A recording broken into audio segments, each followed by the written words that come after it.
So I figured since it's Friday and because it's a football Friday, why don't we all just sit here and talk some NFL football? Just to get everybody excited, just to get everybody pumped up, and get everybody ready for what should be a very exciting NFL Sunday coming up. And we're getting towards the home stretch. You see how cold it is right now? We're all shivering. We're all freezing. I'm already freezing my ass off as it is. I'm freezing my ass off here. It's freezing freaking cold here in Jersey, as it probably is all the way in Philadelphia, too. All in Jersey. South Jersey, to be exact.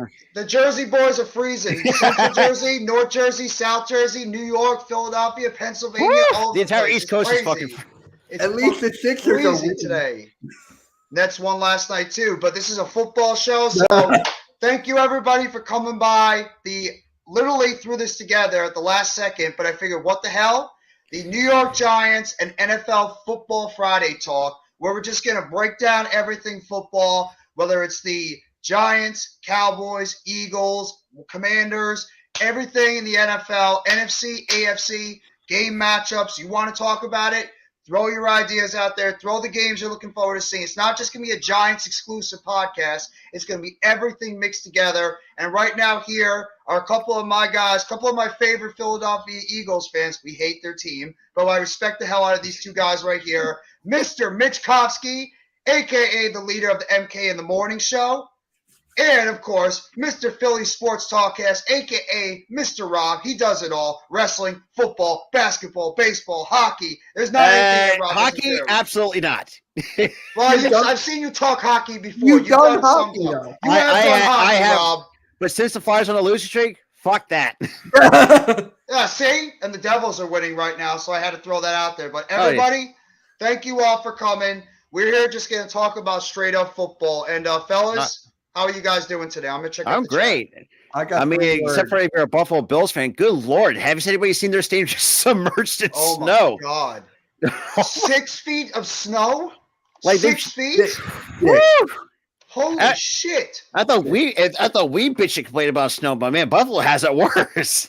Oh my God, we get nothing. If we get a foot of snow, we get crazy about it. That's what I'm saying. That's what I'm saying. 1, not 2, not 3, not 4, not 5, 6 feet of snow in Buffalo. Are you kidding me? And look, you can't see the fucking turf. You don't see the seats. It's like, what the hell? It's freaking insane. I got 3 words. Oh Shoot. Boy. No. Well, I have to after watching it. We lost to the team. Left hand up. That song's been getting. Oh my God! Who are we? The Commanders. No, we can't say that, Rob. We can't say that anymore. We lost. Yeah. No, you can't. They got you on that one. I can say it as much as I want to because they haven't beaten us yet. So I can sing that shit all the time if I want. Can you play the video now? Adam, if you want to hop on too.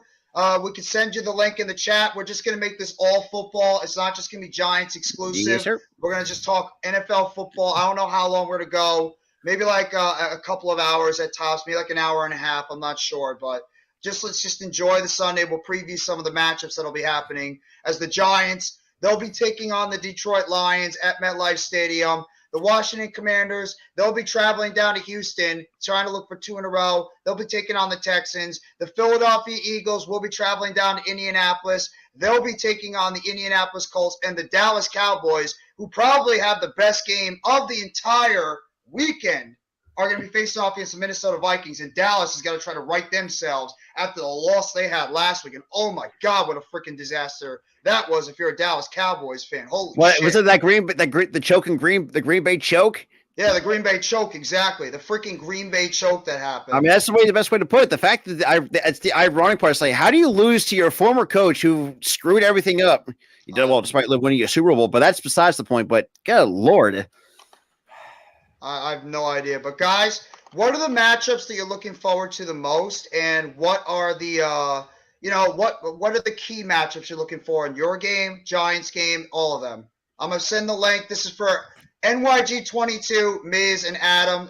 I'll send the link to you guys. So if you guys want to hop on with myself, Mitch, and Rob, you guys can come on. Send the link in the chat. We'll make sure everybody gets to throw out predictions. But fellas, you guys go ahead and throw out your predictions. All I want is Washington to beat somebody, so we don't have to live through this anymore. I mean, well, that you might get your wish, Mitch. Remember, they're playing the 7-1 Texans, but then again, knowing that the Texans got Damian Pierce, they just not picked. Even though now they picked up Eno Benjamin and who's the wide receiver that they picked up? Oh, Amari Rogers. Yeah. Rogers is okay. He's mostly a returner. He's not really a guy you're going to worry about in terms of the receiving game. I don't expect him to go out there and really do much, but I think. Go ahead, Rob. I think for the Washington and Houston, I think what I'm looking forward to is see what Damian Pierce can do against that. Go ahead, Rob. I think for the Washington and Houston, I think what I'm looking forward to is see what Damian Pierce can do against that. Go ahead, Rob. What's up, brothers? How you doing, Miz? Good. But yeah, like I was saying, what I'm looking for from the Texans, if you're going to get Damian Pierce going against that the Washington defense, that's going to be a long day for the Washington defense because and we can say too, Damian Pierce is that guy for Houston in that running back room. The one game I'm not looking forward to is with the Broncos and the Raiders. Fuck. I want the Raiders to lose. That game is going to be shit. Oh, man. How you doing, Adam? Afternoon/evening, fellas. How you guys doing? I am good. How are you? Doing excellent. Thank you guys for popping on. Miz, you as well. If it wasn't for Miz, I wouldn't be doing this. He threw out the suggestion over there, so I said, what the hell? Let's do it. Let's have a Football Friday talk, and let's just talk NFL football this whole time. But Football Friday sounds like WFAN. Yeah, exactly, doesn't it? I got a little bit of a ring there with the WFAN thing because I've always been a big fan of the WFAN, so I figured, what the hell not? But Rob, go ahead and finish up your point, and then Miz and Adam, you guys can talk about your matchups you're looking forward to besides the Giants game this Sunday. And out of the other matchups, good Lord, the other matchups I'm looking at my pick'ems. I mean, the only other matchup that I'm excited to see is probably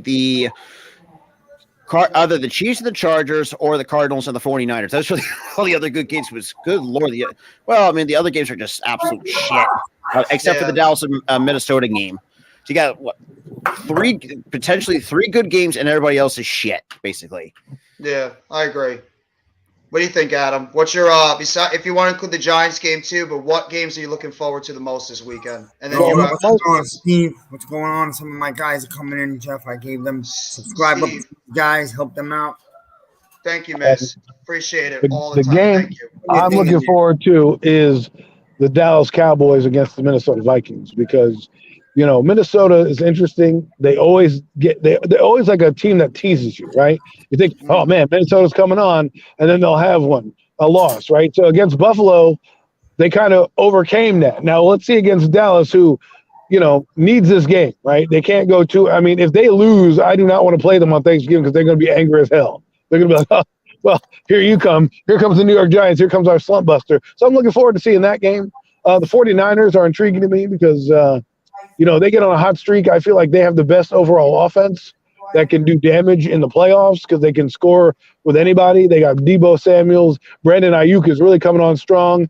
And, obviously Debo Samuels and Christian McCaffrey are two guys that are – Christian McCaffrey has changed the narrative of that team. That team was like, oh, we're good. We have this team. Nope. Now you got Christian McCaffrey – and they're tearing it up. So I really want to see what he does. And I'm just looking forward to – and obviously the Giants, you just want to see your team do well. I think it's a trap game. Let's hope we can put up some points because Detroit knows how to score. So, absolutely. Yeah, Detroit scored 32 points on us, so they definitely know how to score.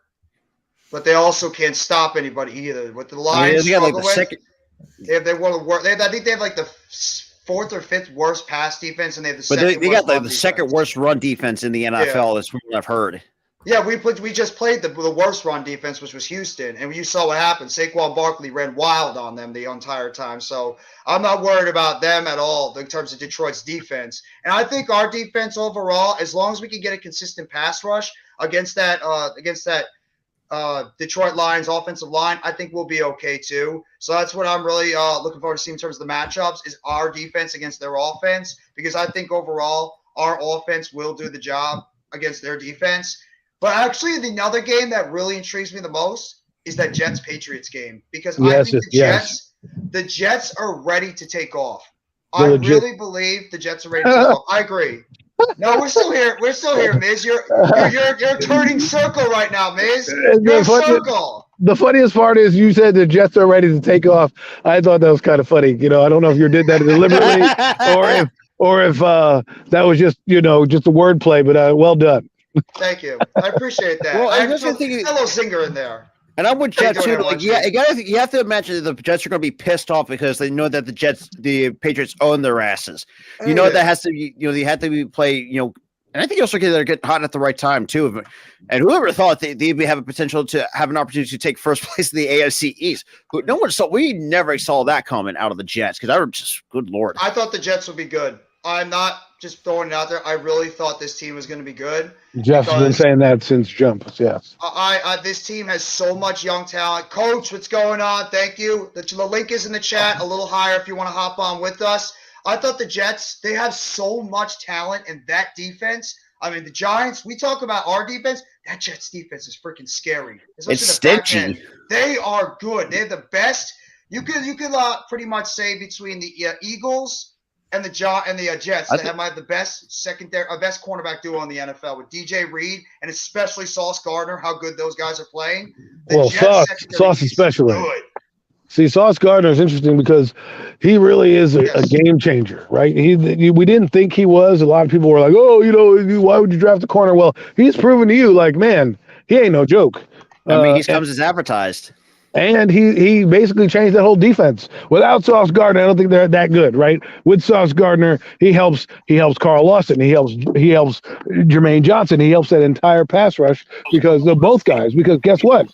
You can't get past those guys, right? So even Jermaine Johnson's having a really good season with the Jets. Yeah, absolutely. He's doing better than our guy, even though our guy's got some pressures. I don't know if Kayvon is a little injured or I don't know what his deal is, but Jermaine Johnson, got to give him credit. He's doing well. Hey, absolutely. KT is being held. That's why he's not getting a sack. He's being held on every other play. So what's good, y'all? What's good? What up, NYG? What's going on? I want to hear NYG and I want to hear NYG and Miz's thoughts on some of the matchups this weekend. You'll conclude the Giants game or also just general football talk, what other games you're looking forward to seeing that might have some implications to the NFC East, including the New York Giants. So, Miz, you go ahead, and then NYG, you can follow up right afterwards. All right, check out my video I made this afternoon. I did my picks and spoke about most of the games that I kind of liked, but I like the Jets-Patriots is definitely the game of the week, I think. To be non-biased, that's a monster game in the AFC East, especially for the Jets, who've lost 13 in a row. So it's time for them to step off the deck and stop allowing the Patriots to abuse them. It's been a long time, so I'm looking forward to see what the Jets can bring to that game.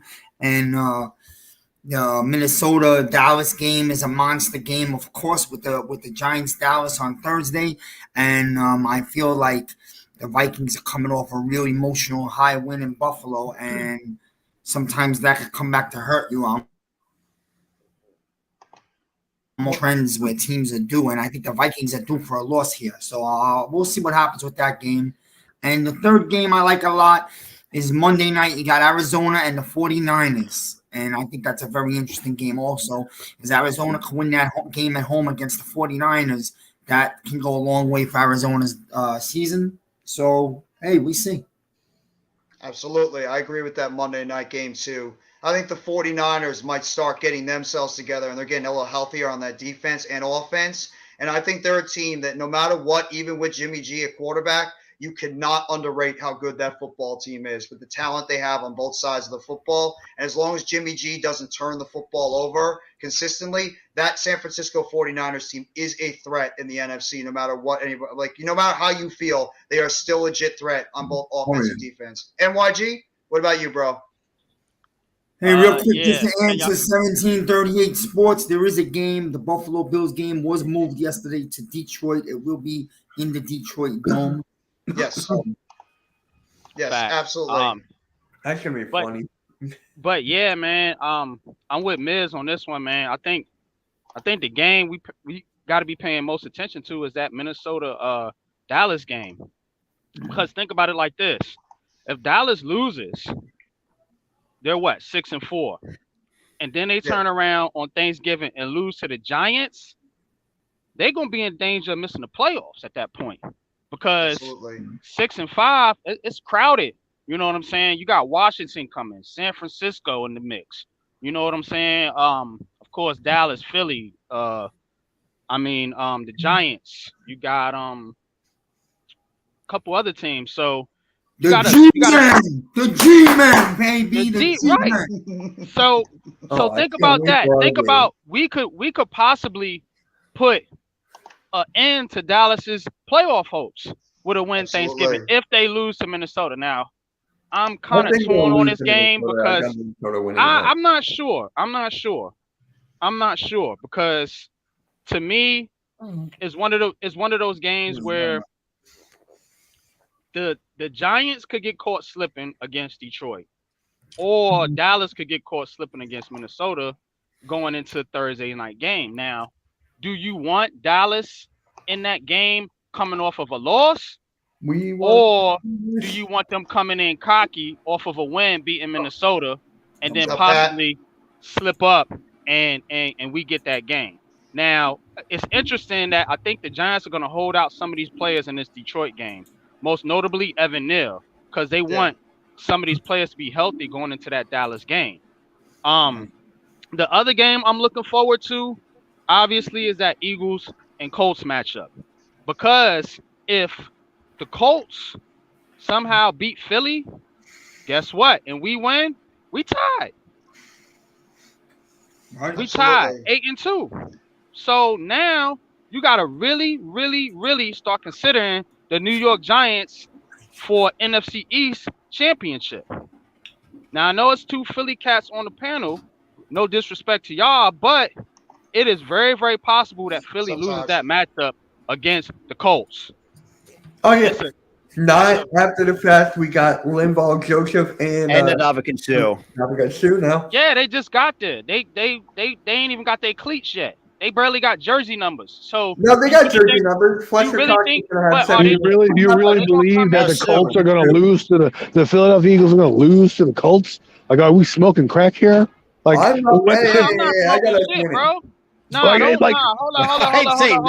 All right, here we go.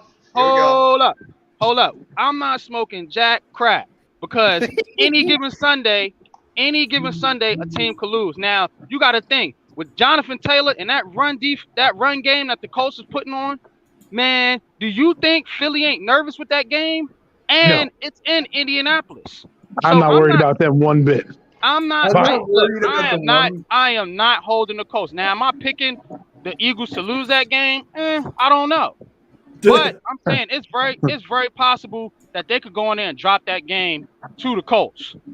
Okay, so here's where we're doing this now. Okay, so now we're saying the Eagles are now going to all of a sudden just not forget how to win, and just what? Forgetting how to win. It's about Adam. It's about matchups. Some stuff to run down their throats. Styles make it could happen. Matchup. Okay, man, it's not a good matchup for Philly. I'm telling you. Yeah. If Matt Ryan can play ball control and not turn the football over, that's going to be a difficult game. Remember, Philly gets off on getting Philly gets off on getting turnovers. They've been eating off of turnovers. They're like plus 14, 15 in the league. Yeah. As far as turnovers. So if you can play ball control offense, shout out to Coach Ed. He put in the chat, in the Big Blue chat, 3 ways to beat Philly or some of that nature. Ball control, don't turn the football over, and run the football. And all 3 of those things, the Colts, that's a bad matchup, bro. If Matt Ryan is on his game. Can I say something real fast, guys? Yeah, go ahead, Pat. What's good, Pat? How you doing, bro, Pat? Thank you for hopping on, bro. You appreciate it, Jeff. You know you always come support me, so I got to show my support. Thank you. Why is it that when we say another good team, man, they might the bum team that they're playing, they might have an issue with those guys, and then other people come on, oh, you're absolutely crazy, you're smoking crack. But then if we turn around and people say, man, the Detroit Lions might be a trap game for the Giants, yeah, you're right. The Giants could lose this game because we can't put up 30 points. The Lions, they put up points against everybody. Although when they came against a good defense in the New England Patriots, they got blanked. Mm-hmm. Yep. Trap game means that you're overlooking the team because you're going to play a big game the next game. That's what a trap game is. So why when NYG just said the Colts could be a trap game for the Eagles, he's smoking crack. Who do the Eagles play next? We got the Colts this week. They got the Colts. No, after that. I think we got the Packers, then the Titans. I think they're not playing. I'm not saying. To me, it's like I expect the Giants to beat Detroit. The reason that it's a trap game is because they could be looking at beating Dallas. Who in the hell is worried about Philly? Green Bay is basically out of it. They're not looking at the Colts and then saying, "Oh, well, here comes Green Bay." No, I'm not saying. Dallas got caught by the Packers, didn't they? And then the Packers got caught by Tennessee. Thank you very much. Okay, it's any given Sunday. But then when the Giants beat Tennessee, beat Tennessee, it's a fluke. Any team we beat is a fluke. When these other teams win, it ain't a fluke. Oh, they're just good teams. They're dominant. But when the Giants win, it's a fluke. Here we go. That's cap, bro. Guys, hold on a second. Let me just get to the chat a little bit. And Steve has a good question right here about the Rams and the Saints announcement when you're done, Jeff. What about the Rams and the Saints game? Do you guys think that the Rams, because they're right now 3-6 and they're floundering, do you think this game is a must-win and they might give them any shot of possibly getting back in, or they're done? Rams are done. Yeah. Any given Sunday, bro. Any given Sunday. The Rams are done. Any given Sunday, bro. I'm saying as far as making the playoffs, they can beat the Saints, but the Rams are done. Yeah, the Rams probably they just lost Cooper Kupp. Yeah, right. If they do win, there's still got a lot of ground. There's a lot of ground to catch up with the Rams. And I've said this too with Andrew Whitworth retiring. Like Miz just said, they just lost Cooper Kupp. When you brought in Allen Robinson for a reason, you don't use him. Cam Akers is nowhere to be goddamn found. Like it's like that's a recipe to really mess up. And for me, I was called to McVay's coaching in question because of that. If you don't have guys that are not available, how do you expect to be, try to, in an open division that's the NFC West, knowing that the Seahawks, may not have the better talent, but they're playing much better football than you, than the Cardinals, I wouldn't say not playing much better. Well, you could definitely probably make the argument maybe against the 49ers, but I don't see that. Maybe it's very close, but it's just.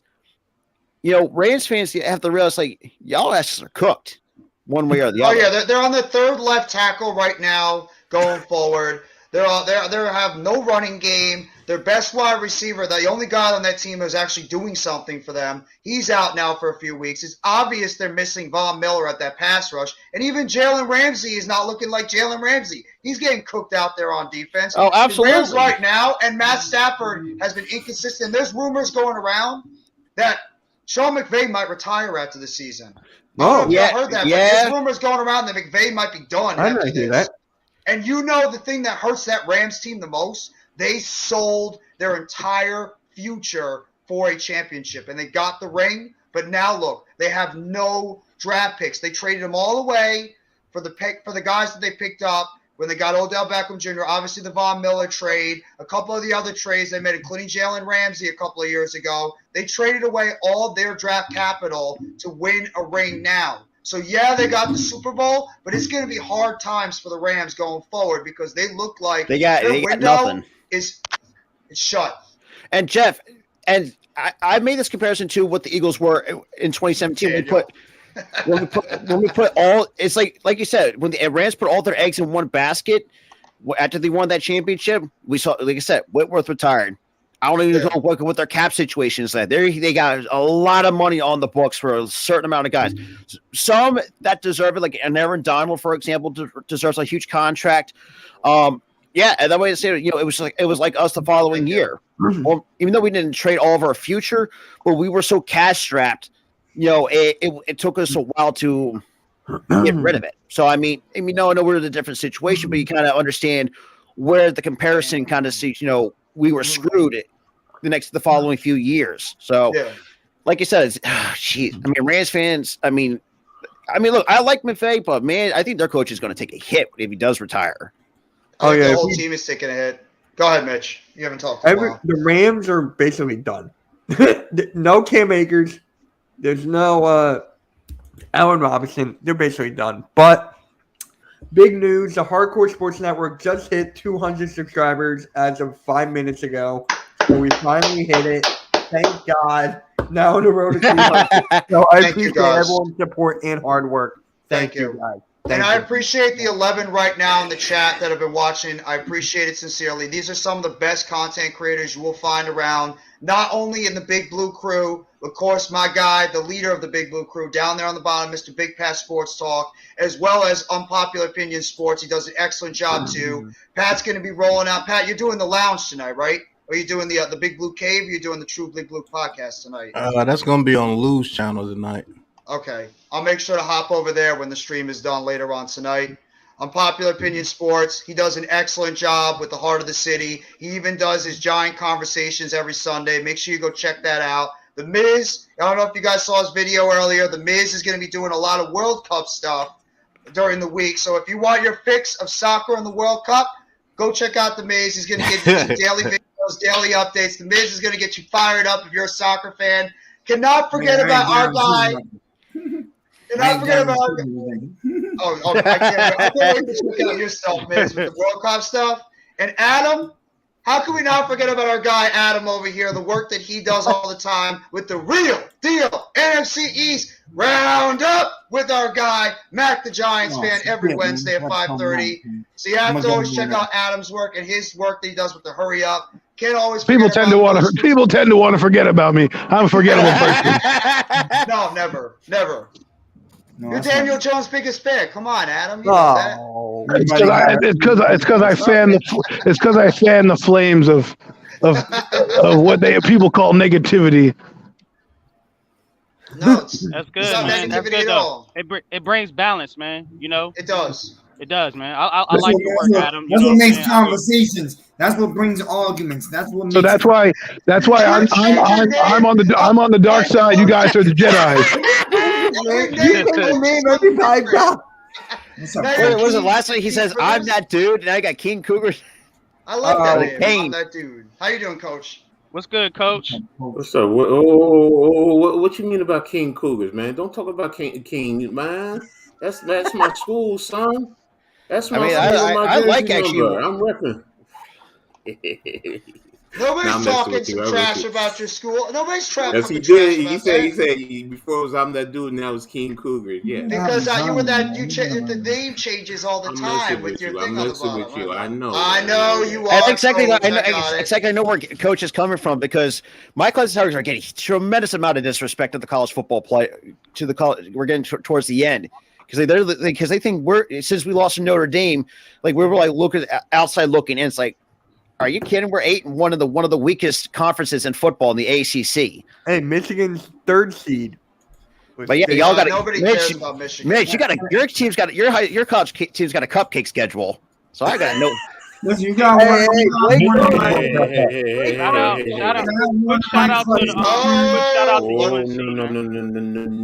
out to Tar Heels. No.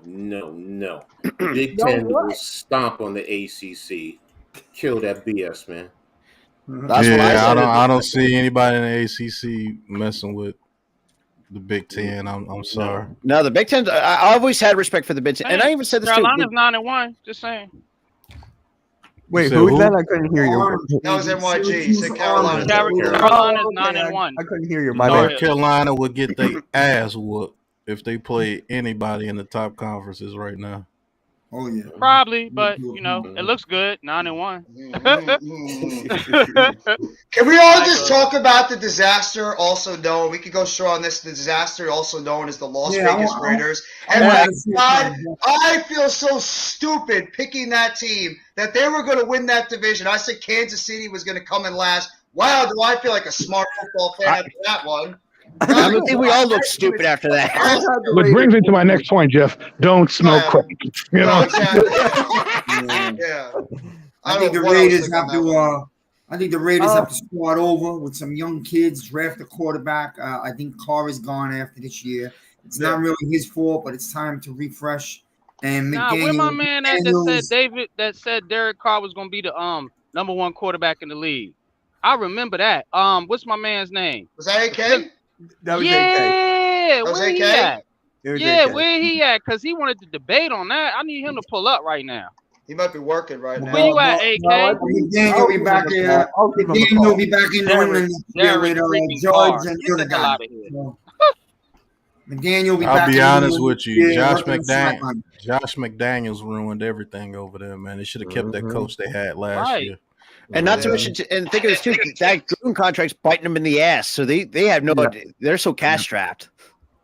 That is true. That is true. How about buyer's remorse if I ever saw one? Hey, Vaccine Cast Podcast. How you doing, man? I was just on your channel earlier for the AEW. How you doing, bro? Good. Just came to talk some Cowboys, and we're going to come back and win the division. He's a Cowboys fan, people. He's a Cowboys Stop fan. it. Bro, you're going to get your ass stomped on Thanksgiving. Just be prepared. We're coming for blood on next Thursday, so just be prepared. I wouldn't be surprised because Dak has bad luck on Thanksgiving. Not even gonna lie. I think he's only won like 2 games on Thanksgiving out of his whole starting quarterback. Giants don't have a great record on Thanksgiving either. So no, we don't. But Faction, I want to hear real quickly about your feeling about the Cowboys right now. You know, how your state of the Cowboys after that loss to the Packers last week and how you're feeling, because Cowboy fans all over the place, they're like jumping off the ledge thinking the season's over. So Faction, I want to hear about your feelings about the Dallas Cowboys.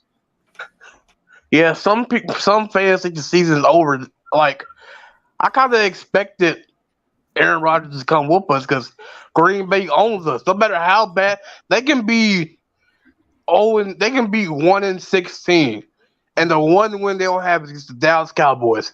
It's like, oh my God, the season's over. I'm like, bro, we're 6-3, 6-2. Like, season's not over, and we play a tough Vikings team. Even though we did beat them last year with Cooper Rush, but this is a whole new year, so I'm looking forward to it. It's just that the loss of Amari Cooper hurt us.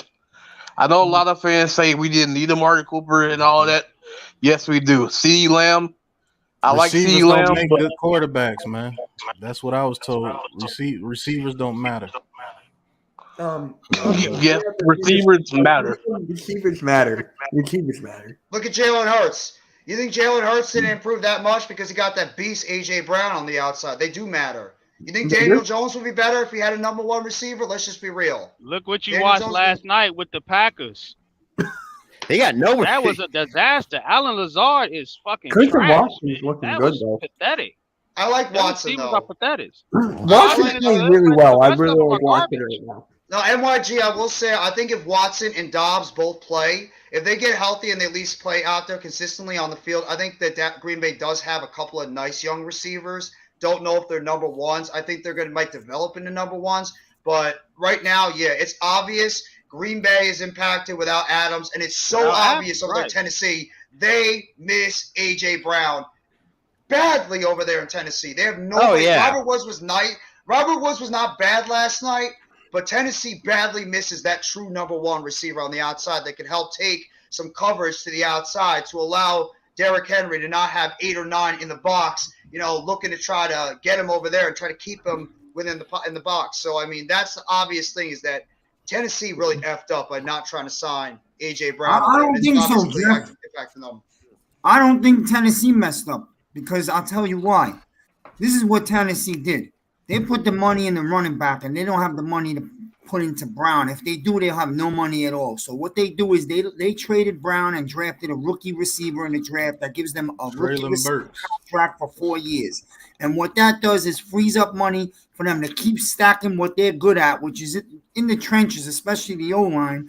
So I think what they did is they put away money to have money for the future so that they can remain this winning team. And also the coach is doing a good job. But do you trust in that quarterback that they put big money into? Because they didn't just pay the running back. They paid the quarterback too. And he's getting some pretty big money as well. So maybe that Tannehill's contract could have prevented them from going out there and signing an A.J. Brown. So now who even knows if Malik Willis, I mean, Malik Willis has had some flashes here and there, but at the same time, do you think maybe they regret giving Tannehill that big contract? He was not bad last night, but he made a bad turnover. You'll find out in the playoffs. That's what you'll find out, because Tannehill has done very well in the regular season, and last night threw for 300 plus yards in the game. But what he struggles in is in big games in the playoffs. Same thing with Jimmy G. They have the same problem. They can put up numbers in the regular season, but when the game's on the line, do you trust them to make a big play? Last year, it came down to Ryan Tannehill. He didn't come through. Absolutely. So, wait a minute. But the last few years, the Titans have won some playoff games. They had a deep run. Was it last year or the year before? I think it was last year. Year before last year. Okay. Yeah. So right, but every narrative in their games where they've been stopped, Tannehill's had a bad game. Go look at the games that he's played. He's thrown a critical interception in every one of those games. Last year, no different. They had a chance to win the football game inside 2 minutes. All right. Well, I got a question for you guys for this one. I'm going to go around the panel for this one. We're going to go a little bit of the NFC East, like where we would honestly rank every team in the NFC East at this point right now, taking your hat, your bias hat, your fandom aside, and being real on this one. We'll start with Mitch, work our way down from right to left, and we'll see. I want to hear everybody what your ranking is of every team in the NFC East. Mitch, you kick it off, then we'll go to Rob, Miz, etc. Got it. So for me, I'm going to start backwards from 4 to 1. So 4, I got the Commanders. 4, I got the Commanders. 3, I got the Cowboys. 2, I got you guys. And 1, of course, I got the Eagles. Now, why would you say that real quick? Like your quick description Why would I say that? Yes. All right, for the Commanders, I think they're on a hot streak right now. They're looking good, but I don't think they can keep it up for the rest of the way. With the Cowboys, that defense can win them games. They have a good enough defense to help Dak Prescott. 2, Daniel Jones and Saquon Barkley for you guys. They're on a roll right now. Coming from an Eagles fan, I can't believe I just said that, but the Eagles right now have a well-rounded roster, and just to fix if they're coaching Jonathan Gannon, I think we can still take that number 1 seed. What up, Randy? How you doing? I got one more spot on the panel if you want to hop on. Yeah, Randy. Rob, go ahead. I'm going to change it up. So I'm going to have the I'm going to still keep Mitch's, but I'm going to change the 1 and 2. You know, obviously Cowboys 3, Washington 4. I'm going to have the Giants 1 because I think, with a good coaching, look, Brian Dibble, I'm going to give this man a lot of credit where credit is due. For a guy who transformed into Josh Allen to what he is, Saquon having a fully healthy season because, yes, I may not be a Penn State guy, but I like how some talent out of Penn State come through, and Barkley is just a monster as a running back when healthy. Now, granted, yes, you don't have the wide receiver, which that kind of falls into our favor, but you also know how to win games when a lot of teams make that mistake. And a lot of times, we do, and as an Eagles fan, we do have a tendency to struggle in certain areas, which is something that I think the Giants have really shown, especially the run defense. Is the biggest difference is the run defense. Mm-hmm. I can agree to that. Miz? Oh yeah, I like the Eagles. The Eagles are 1 right now. I can't take it away from them until it's proven differently. Just because they lost 1 game, it's not going to change right now. The Eagles are the head of the division, and with the Giants and Cowboys, it's weird like this. I think all around how they're playing and how things are going, I think the Giants might be all around more fit to be a winner, but at the same time, I feel like the Giants, until they prove differently, don't do well in head-to-head games against the Cowboys.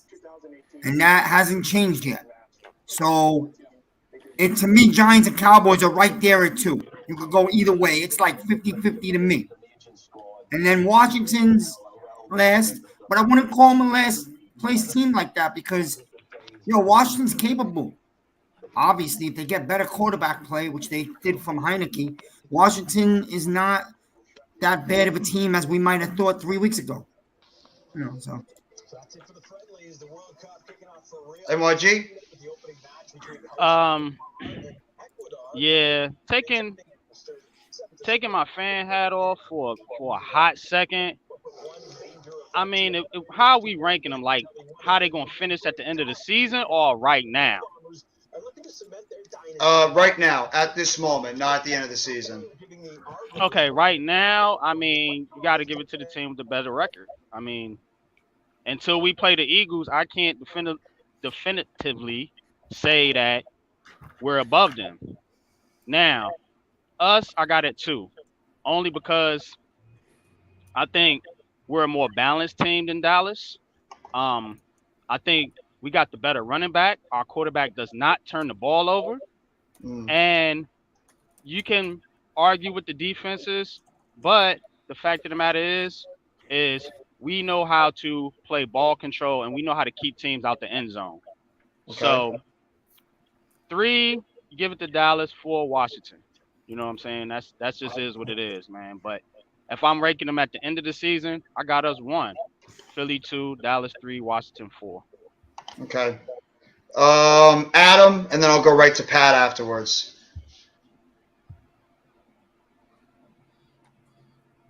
Adam, go ahead. Adam. Yeah.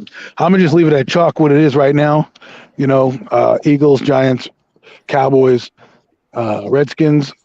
For me, the Cowboys only, like Miz said, have a slight lead because they beat us. So in our building on Monday night. So we'll see what happens on Thanksgiving. That could be basically the start of good things or bad things. But that's how I'm going with it right now. Okay. For this question, real quickly, and I'll throw it over to Pat. Wan'Dale Robinson is questionable right now. Brian Dable is optimistic both him and Joshua Zudu might play, but they could hold him out for this week and might get them ready for the week after. But Pat, go ahead, bro.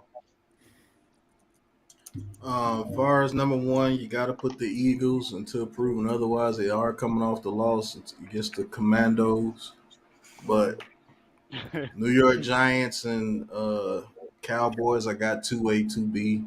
Only reason why is because the Cowboys beat us head to head, but I think we're a way better team than what we were week 3. And I don't think the Cowboys have upgraded. They're still going off their defense, and Dak Prescott is it.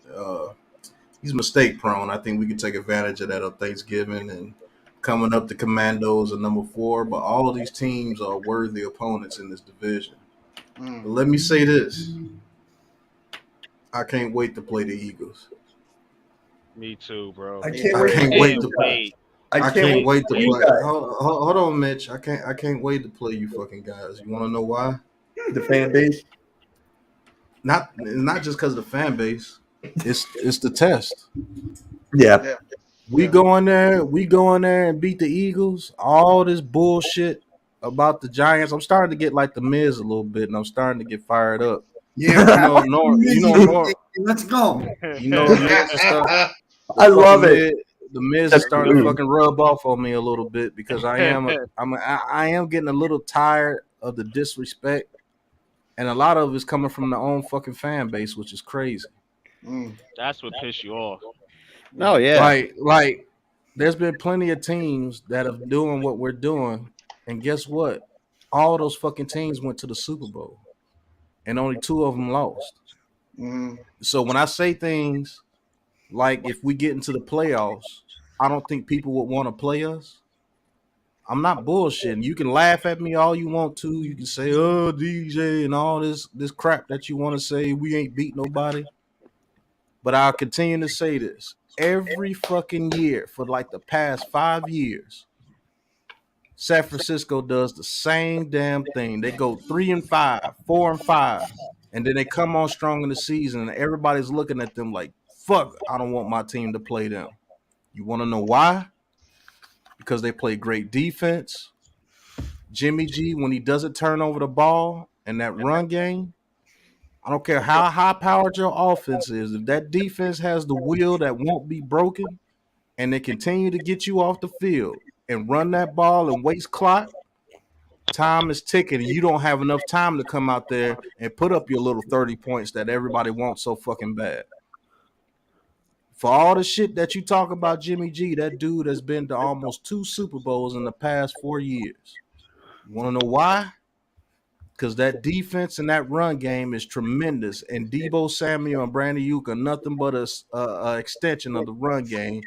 And George Kittle over that middle, being able to get down that seam and give you the big play when it's needed. Nobody wants to play that. You don't want to play that in cold weather. You don't want to play that in the dome. You don't want to play that period in the playoffs. What up, Am?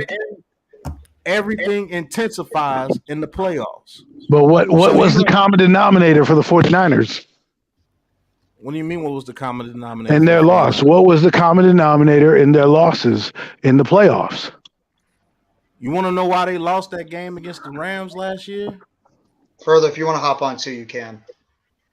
They lost that game against the Rams last year because that corner got hurt, that slot corner, and that would allow Cooper Kupp to go off in that game towards the end of the game.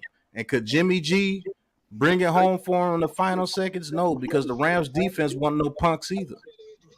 They won games because of their defense. Believe it or not. also dropped that interception too. How you doing, Randy? Hi, Randy. If I believe that if that slot corner didn't get hurt and open up things for that Rams offense, Jimmy G would have been in another Super Bowl because he played well that game until the very end.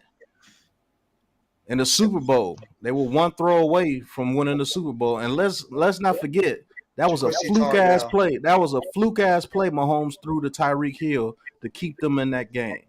If that pass doesn't happen, they lose that game. But it happened. But let's not act like the Chiefs went into that Super Bowl against the 49ers and just dominated them. No. That fluke play led to some other things, and they won. But the 49ers were in the Super Bowl. You want to know why? Well, he made the one play that the other guy didn't make. Nobody wants to play a fucking team like the 49ers when you get into the playoffs because everything intensifies. And if that defense is intense, and it doesn't matter how good your offense is, when they're on that field, they're playing you to get you off that fucking field. That's a hard team to beat. And we're playing the exact same way. I don't care what anybody says. We're not a team that you're going to want to play in the playoffs. Not the way that we play.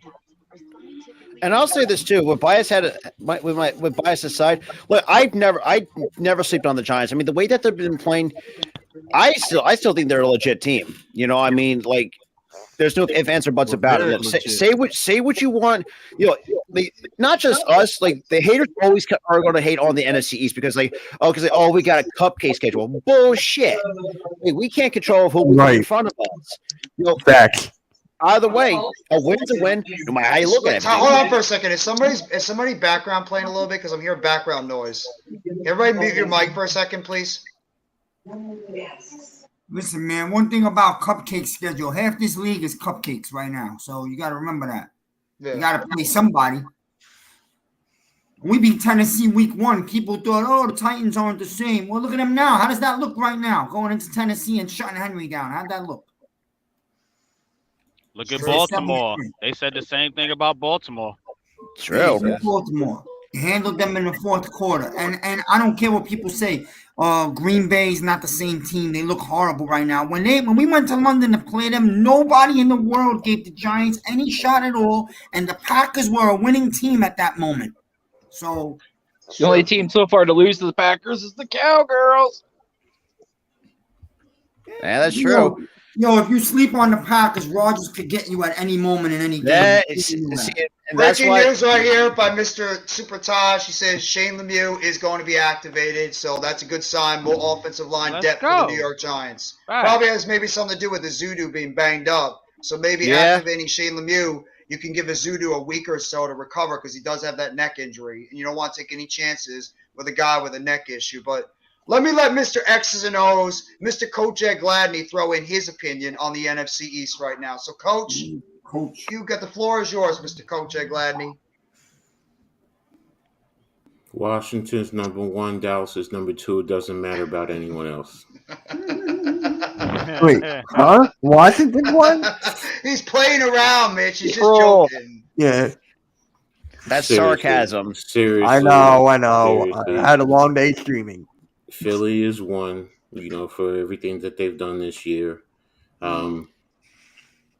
I'm putting Giants 2A and Dallas 2B. Interesting. Because of two components that no one's talked about: special teams with the kicker and the coaching. That's Yeah. why I'm going to put the Giants over them. And That's then true. Washington is actually 3. I'm not saying 4. I'm saying 3. I'm condensing it. So, and Washington is literally right there. So, but that's how I have it. Talk advance.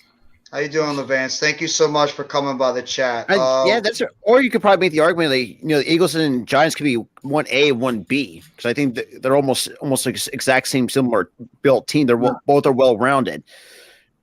But like I said, the only difference is the wide receiver. But and I'm agree with the coach. I mean, it does come to special teams. A lot of people don't realize that you can't win games on all two facets. You got to have to win beat them all three. Well, I will say this, and I'm gonna give a shout out to Big Pat because he's called it with this kid, Cavante Turpin. That kid over there in Dallas, that kid is a beast returning the football. So watch out for him.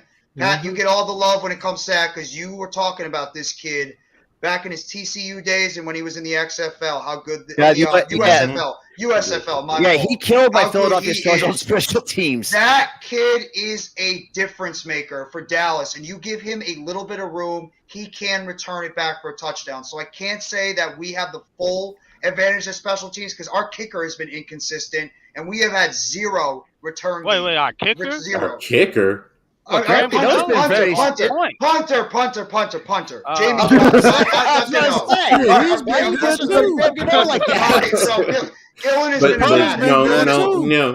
But Gillen's been erratic. But the thing about it, why I say the special, he's been inconsistent through everything that you just said. All right, even with Turpin, realistically, if teams are smart, you're going to put the ball in punting situation. You're going to coffin corner it and put it out of bounds, worst case scenario, and just kick the ball out the damn back of the end zone. That takes him out of the equation.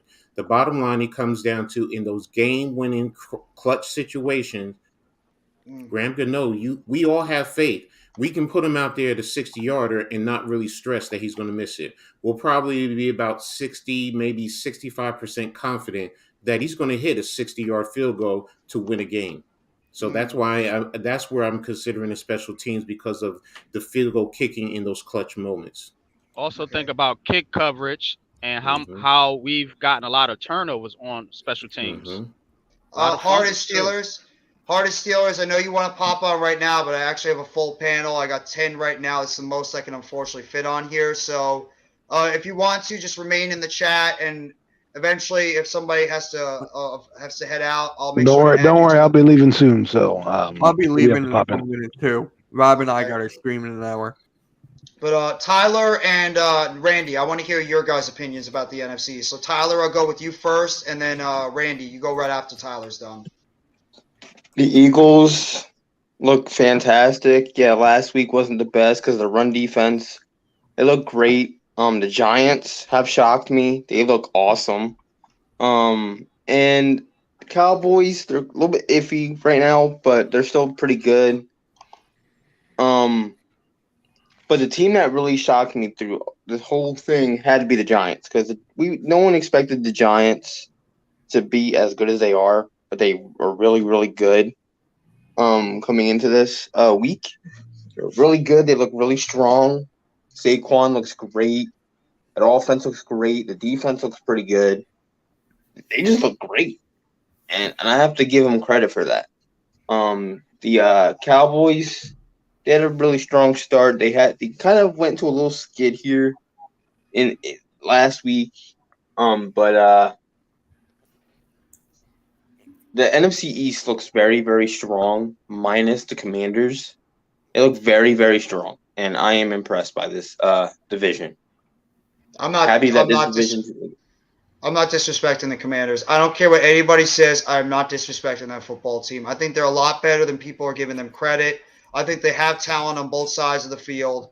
I am not one of those fans that's going to say, "Oh, the Commanders are going to be an easy win. We're just going to go over there and stomp on them." No. Yeah, the Commanders are good enough. They are good enough to. They are good enough. Why am I repeating? No, I think someone that's has a me. I hit the wrong YouTube. thing.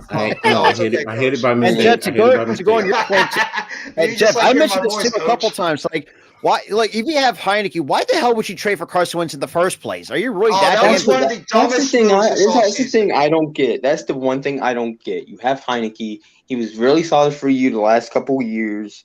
2020, he was really solid for you guys. Got you guys into the playoffs, even though you had a bad record going into the playoffs because you were in a weak division that year.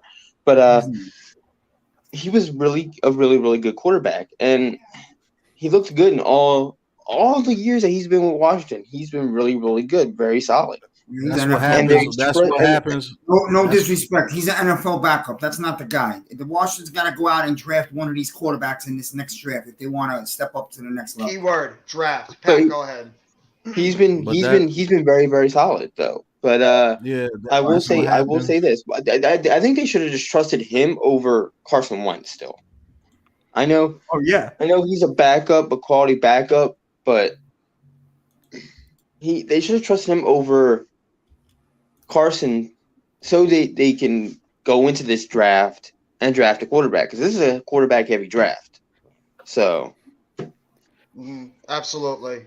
Pat, go ahead. What were you saying? That's what happens when you think that you can just upgrade the quarterback over anybody at any time. Carson Wentz, he's so much an upgrade over Heineke. We're going to be fine with the players that we got. Heineke, I think if you would have been starting from the beginning of the season, their record might be a little bit better because that team actually plays for Heineke when he's out there. Is he the greatest? No. But he's damn sure serviceable enough until you got a position where you can get your guy that he could have held it down for it. But no, you want to go get Carson Wentz with his trash ass. Don't know what you got until it's gone. Yeah. I'm telling you. I know it. The grass ain't greener on the other side. Yep, ain't that? Yeah. I kind of feel bad in a little way. I might for Carson Wentz because the dude was turning into a pretty good quarterback, and it's unfortunate that knee injury he suffered a couple of years ago. It just ruined seems him. like he lost some of that extra explosiveness he had, and he was second guessing himself on some of his decisions. And the Jalen Hurts stuff. When the Eagles decided to draft Jalen Hurts after paying Carson Wentz that big contract, that seemed to have he just seems like one of those quarterbacks and one of those players in the NFL that when somebody else is breathing down his back that could take his job, instead of rising to the occasion, he melts, he wilts. Like he hits the panic button too soon. Can't get the job done. That's Carson Wentz, and I hate saying it, but the dude just can't handle the pressure when he has somebody breathing down his back. Absolutely true. And me and Tyler talked about this too. Like that 2017 MVP year, we just said he was just a 1-year wonder. Because he looked at his numbers from 2018 until we got rid of him out of Philly. They kept dipping. He was just ridiculous. It was just going down. And knowing that, and Randy, you can hop back. Randy, you can hop back on if you want to. There's still an open spot. But Adam, I want to hear what you have to say about, because I know you said you might have to hop off in a little bit. So Adam, I want to hear your. We're going to talk about our individual teams now. So Adam, are you going to be hopping off in a little bit? And in a few minutes. I want to hear your state of the Giants, your confidence going to this game, how you're feeling about the Giants, etc. Confidence in this game. This shouldn't be a test at all. We should walk over this team. But of course, the Giants in their history, they won't do that. They'll keep it close. That's just what they seem to do. I think the team is heading in the right direction. I'm not going to get into the quarterback position because that's going to be a whole nother firestorm. But I think I like where they're going. I like Dable. I like Dable a lot. Like Joe Shane. Think they have this team headed in the right direction. Can't complain too much. We're 7-2. You know what I mean? Absolutely. So I'm gonna go around. Pat. All right, you guys enjoy. I will see you soon. Thank you, Adam, for popping on. All right, man. It sincerely, bro. All right, Adam. Have a good one, bro. Peace Take out. it easy, Adam. Pat, I know your confidence level with the Giants is sky high right now. I know you're confident going to this game Sunday. So, Pat, give the panel and everybody in the chat your feelings about the New York Giants this Sunday and how you feel. No, I feel very good and confident going into this game with the Lions. There is that element of, looking past them because we got another game coming up on Thursday. I understand all that. But I don't think Brian Dable is going to allow these guys to do that. And I think we go and beat the Lions 8-2, and we go and get ready for those Cowgirls on Thanksgiving to go 9-2. Yes, sir. So but to be honest with you, with this team, I said it to you earlier. If this team fucks around and gets into the playoffs, which I think they are, anything can happen with this damn team because I'm not scared of anybody in the NFC for sure. Great. Nobody in it. Only team that I would be a little bit worried about is Kansas City because they make the off play look routine, and that can mess with our defense a little bit if Mahomes runs around and makes a couple of plays to Kelsey punk ass over the middle or something. But other than that, when it comes to these playoff teams, please let us play Tampa Bay in the first round. I don't give a shit about Seattle because we already played you, and I promise you it'll be a different story when we play you. It's not like they blew us out. That score was 13-13 in the fourth quarter with the 12th man going absolutely nuts. And we were still right there in that game. And if it wasn't for 2 fumbles by Richie James, I think we win that game too. Mm-hmm. Not scared of the Cowboys. Sorry, Mitch. I'm not scared of the fucking Eagles because I think we match up well with you guys just like you guys match up well with us. I think that's going to be a dog fight between 2 good teams. Absolutely, 100%. That's going to fight for supremacy. I'm not fucking scared of the Vikings. I think no one is. Near away, they're 8-1. Ooh, so what? Get you in that playoff situation. And just a whole different animal. Not making one-hand catches between 2 people. Let's see what you do. Because I think as long as we stop Dalvin Cook with the Vikings, I think we're good. I'm not scared of their defense, and I'm definitely not scared of their offense unless Dalvin Cook goes off. Oh, and all these other teams, fuck them. We're the New York Giants. Hey, I love the attitude. That's right. I can't wait to play none of these bastards. And Pat, I mean, I'm going to give credit. I mean, I agree with Pat. I mean, once you get in the postseason, everyone starts fresh. It's a whole, even though you have seen each other, like the regular season may seem otherwise, but like Pat said, once you get in the playoffs, it's a whole different goddamn animal. Like it's like I even just said I didn't ever put this on record, but the way that the Giants after the week 1 win for the Giants is like I think this team on paper is a 12-5 or I'll say 12-5. Well, best case scenario is 12-5, but that's the way that's the way I'm seeing it with the New York Giants because I mean I think they can beat you in so many other ways. A lot of people need to stop sleeping on that, and I mean we see it with the product. Yeah, we see it every single week with this team. They could beat you many different ways, whether it's the defense, whether it's the offense, whether it's the passing game, or it's the running game. Any different type of way, they're gonna beat you if you let up. I want to say one last thing before I have to head off, Jeff. I just come and say some support. Thank you, Pat. But the fucking Miz is rubbing off on me, man, and I'm starting to get a little agitated with this fan base because this fan base looks for anything to bash this team. Mm-hmm. Oh, Kadarius Toney.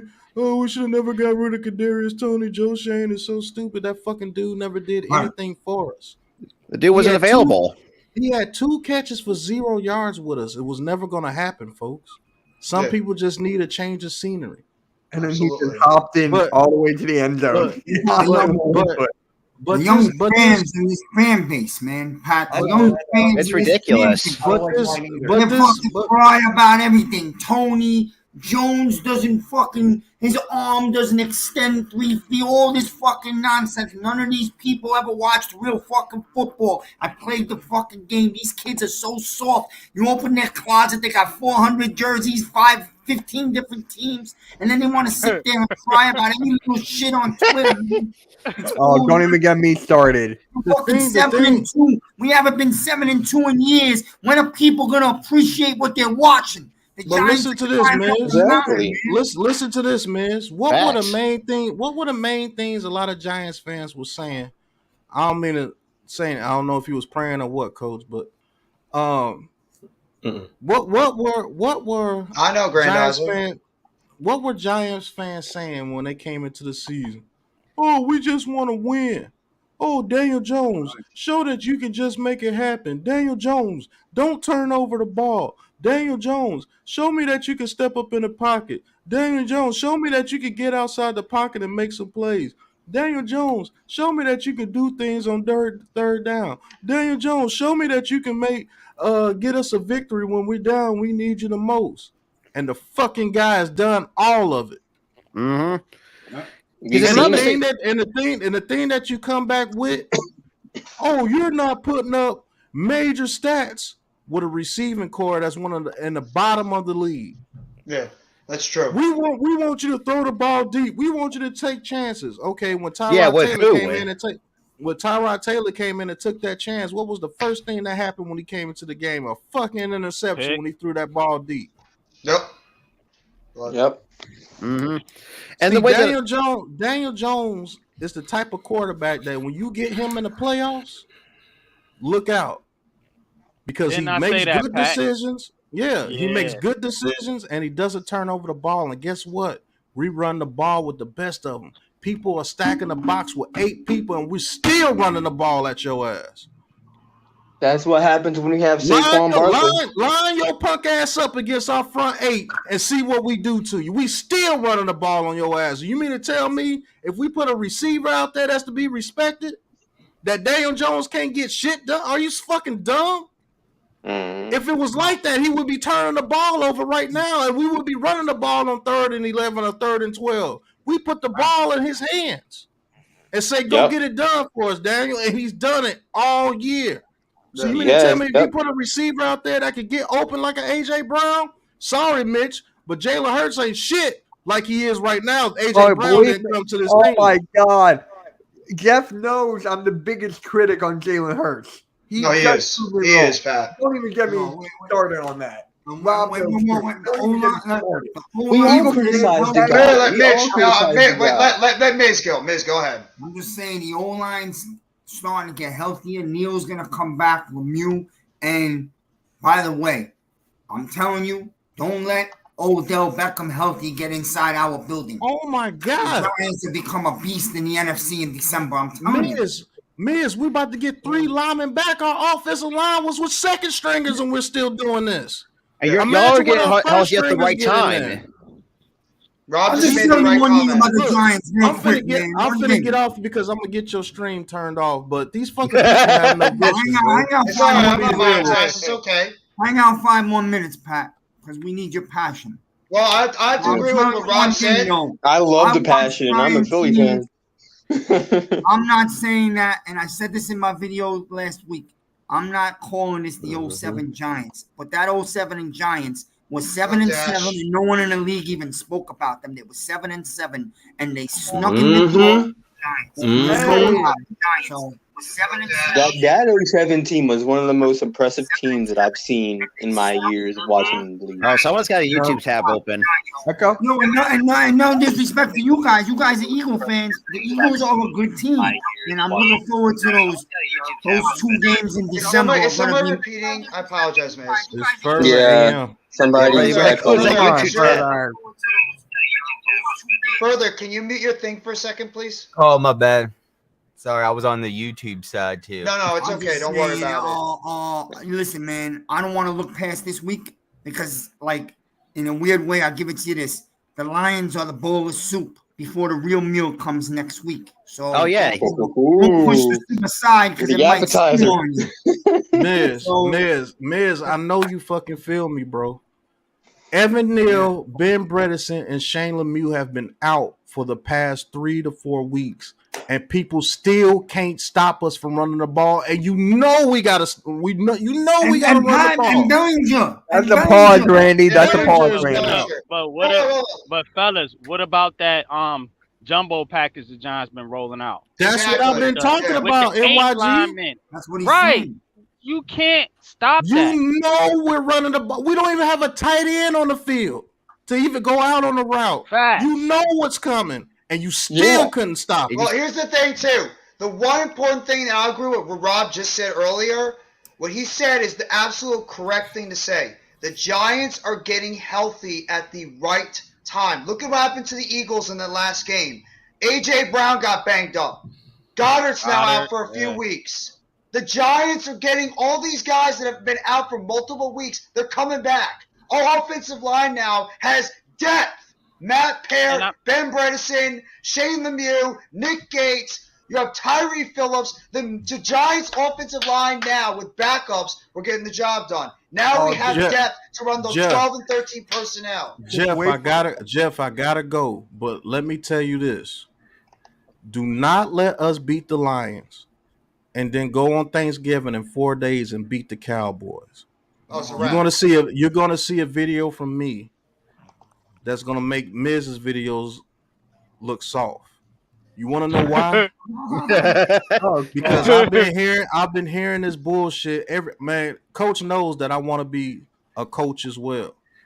There's nothing better to when you go on the field and a motherfucker know exactly. I do it, Randy. You don't know why. He don't know why. A person knows what you're gonna do, and you still can't stop them. That's the sign of a dominant team being created. And if we get 2 receivers in this draft, let's say we go to the playoffs and we lose in the divisional round. But if you get 2 receivers out there and we got that same lineup with Saquon Barkley and DJ, that's disgusting. You see what I'm saying? These motherfuckers have no vision, man. I think I'm gonna come off Twitter. Look at Coach.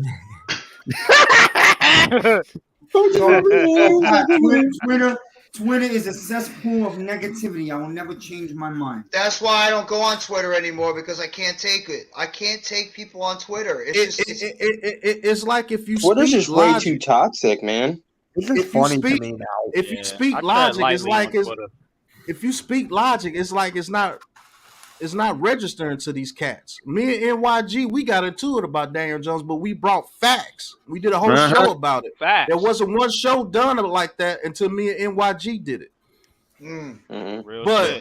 But in the beginning of the season, me and NYG, we were like one of the 2 only people that was like, man, if you put Slayton in his offense, I promise you he's gonna go off. No, it's true. Everybody was saying, oh, you stupid, Slayton needs to go, all that bullshit. Now everybody's saying, you need to get the ball to Slayton. Like, you didn't hear this shit from me and NYG in the beginning of the season when you was calling us stupid.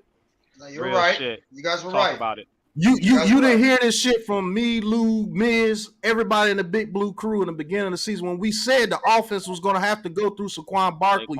Why? Because our offensive line are way better run blockers than they are pass blockers. Yep. Ain't that shit true? Yep. Our offensive line run block so well that we could put people out there, 9 people on the line of scrimmage, and you still can't stop us. And what did I say at the beginning of the season? Y'all can go check the tape. I said the strength of this team was going to be the offensive line and the defensive line. I made a video saying that this offensive line and this defensive line was going to be top 5 by the end of the season. And lo and behold, here we come. Stop playing. Do you know that our defensive line? Yo, what up? Do you know that our defensive line hasn't played 1 game together? How you doing, man? And we still dominate. No. Hey, that's how amazing their depth is. We have not played a game as a starting 4. And the Giants got the best interior D-line in football. Leo and Brian Baldinger. Eagles got something to say about that. You can't tell. I can't wait to see how you all. You guys added. Just wait for Sam. Just wait. I can't wait. You know what I mean? This is the test. I can't wait to play the Eagles. I can't wait to play the Cowboys. This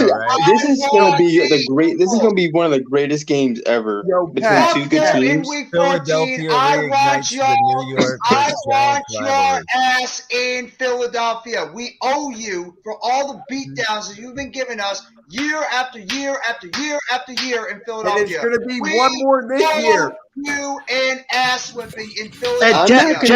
I'm not gonna say our team's gonna win. I'm just gonna say may the best man win because both of our teams look really good. So hold on. Let's see who's the better team. Hold on, Pat. You and I need to do a show each week.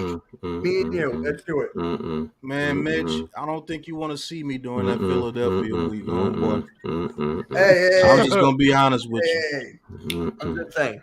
Let's do because to be honest with you, If we go 9-2 and beat the Lions and the Cowboys.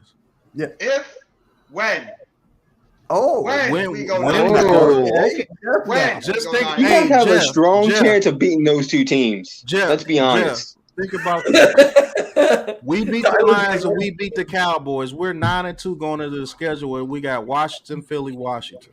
Yes. Yeah. I know it. Yes. We beat, let's just say we sweep Washington like we think we are. Do you know that this team could be 11-3? Even if we lose to Philly, can be 11-3. Oh yeah, going I into know the that. final 4 games of the season. I know that. You guys could take the division. Yeah, we both. That's what I'm saying. And I'll be Come honest down with to the you. last game. I'll be Last honest. game will decide the division. I'll be honest with you. I'll be honest with you guys. I think we're going to go on a 5-game winning streak and beat the Lions, the Cowboys, Washington, Philly, and then Washington. If we beat those Cowboys, we go on a 5-game winning streak because I know we're going to get you guys the first time we play you. Now, that second game, you might get We'll get you the second time. If you get us the first, we'll get you the second. Y'all might get us a second time, but that first game when we play y'all, if I'm this hype about playing y'all, I don't know how you not think that Brian Daboll ain't gonna have those boys way hyper than what we are to play you guys. Yeah, first yo, game. that is true. You want to know why? You want to know why? You You want to know why? You want to know why? Because that's when the respect is gonna come in. If they want this team to be respected, because they're gonna talk shit about us the whole season. All Brian Daboll has to do is have a good speech about them being respected going against that game against the Eagles, and I promise you they'll whoop y'all ass the first time.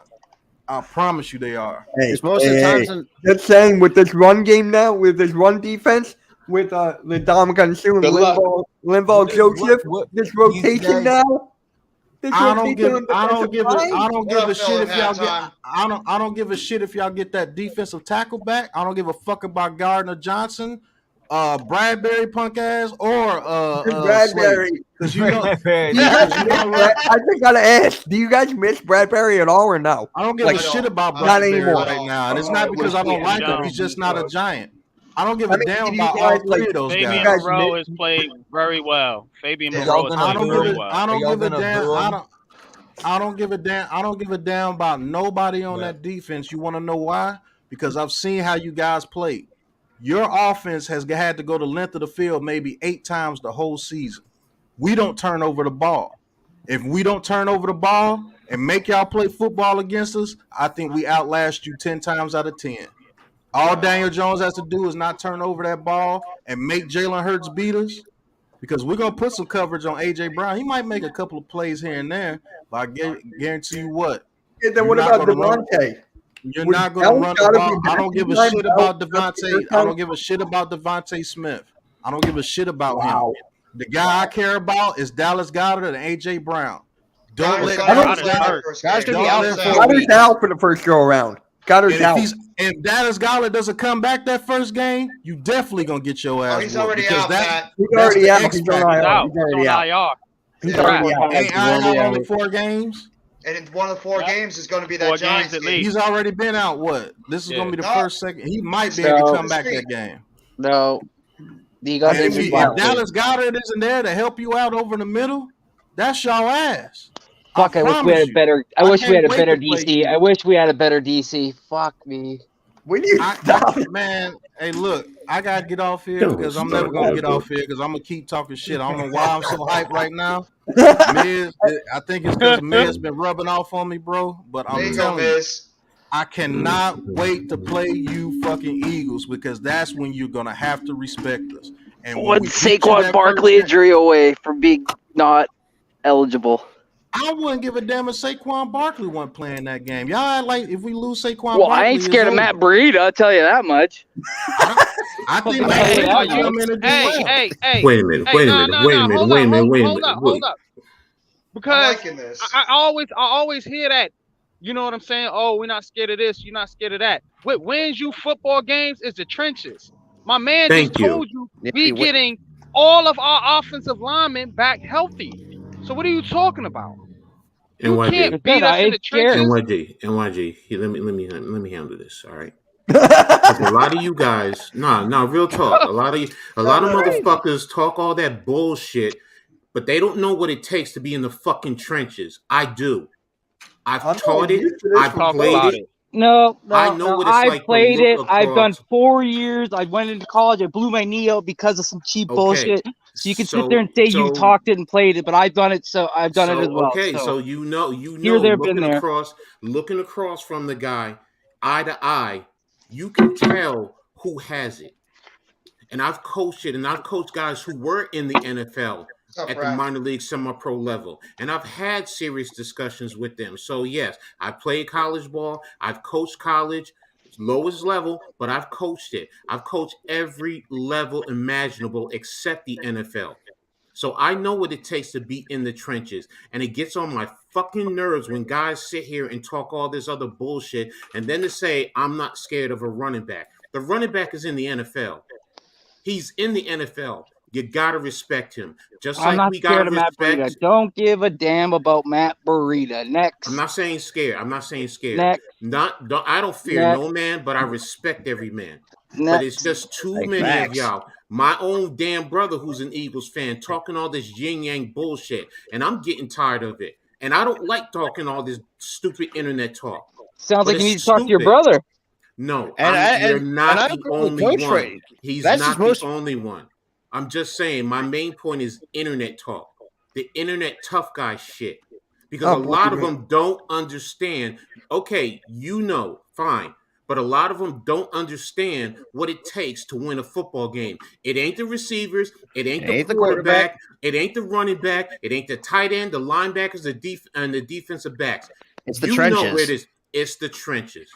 Because the way that, and look, I can't say because I never played the game of football, but I've talked to people who have. It's like, and especially with the high school one I went to, like most of our games we won were by the trenches. We almost had we could have had like 2 or 3 championships via the trench game. And like I said, man, I mean, me and Tyler, we know this way. We see, if we don't play well, it is what it is. We shoot. We just, and I agree with Coach. We don't spit that bullshit. We just say what it is. I don't give a damn about this player, that player, this, that. Your team sucked this because of that. No. We just say we want to see a good game between 2 teams. That's all it is. That's all that we do. And then we just go with what flaws does this team have? Starting with the trenches. Thank you. What do these teams have that and both teams are good in the trenches. I'll admit that. The Eagles and the Giants, what's their strength of their team? It's the trenches. They're trenches. The Eagles and the Giants are both good in the trenches. It's gonna be a tough day. Wait a minute. 1 second right here. The Eagles are so good in the trenches that they lost 1 fucking game and then they fucking panicked and went out and got 2 sick Talk players. about it, man. What happened? Talk about it. But they not scared, though. But they not scared, though. We lost Marlon Polo, too. We don't have Jordan Davis. His injury's actually been extended further than his 4 games that he's off. So we lost 2 guys. So we have no depth. So we had to go out and get happened, whatever happened to the next man up? Okay. Our GM answered. No, that's fine. Whatever happened to the next man up? If you could go get guys, Raphael, I'm sorry. I can't pop you out right now. I have too many people on the panel. I'm not criticizing you for getting guys. What's his name? Next shift. All right, I'm not. Get your guys. Do what you got to do to try to win a championship, of course. But don't sit here and act like you're not scared of nobody when you guys just pulled a sick panic move after 1 loss. Yeah, that's if you're, and I agree with Mister. Like that's a good portion of the fan base. And the thing is, that's what I don't get. Oh, we're not scared of this team. We're not scared of that team. Stop talking out your ass. After last week, I'm a bit scared of these teams. If we play like we played against the Washington Commanders, we're done for the rest of the season. You got 5 running backs that y'all got to play: Saquon Barkley, Aaron Jones, Derrick Henry, Zeke Elliott, and Jonathan Taylor. Yep. 5 running backs: AJ Dillon, and Jones. And I said this from the, and I said, Tony, and that's what I said from the jump. And that's when I said from the jump, if we play like we played last week against these teams who can run, then you're screwed. You're screwed. That's what I've been saying. And these fans, we're not scared of this team. We're not scared of that team. What up, Joel? You got knocked off? Or why did it disappear? We're having a conversation. His internet's bad. His internet's not good, yeah. Listen, I'm not saying to tell you the Eagles are not a good team. Obviously, you don't need me to tell you the Eagles are a good team. You know we exactly where you're coming from, because we see and the we're not Texans gonna- and the fan base. And we're not going to. Let's be honest. You got exposed in the run game 2 weeks in a row because the Texans. Yes, we did. Absolutely. Yes, we did. Yes, we did. Yep. Oh, Texans. And then you went out and got 2 animals. These are good. I don't know what Sue's got left, but I respect the shit out of him. And Levon Joseph is a good tackle. So obviously, and we all know the reason why. Jordan Davis is definitely hurt more than people think. So and the Giants signed a tackle too. That got slept on. The Giants signed a defensive tackle too that got slept on, which was Vernon Butler. Yeah, Vernon Butler. You know what I'm saying? So don't act like we not making no moves either. Everybody wants to talk about the You Eagles guys are making moves. great moves.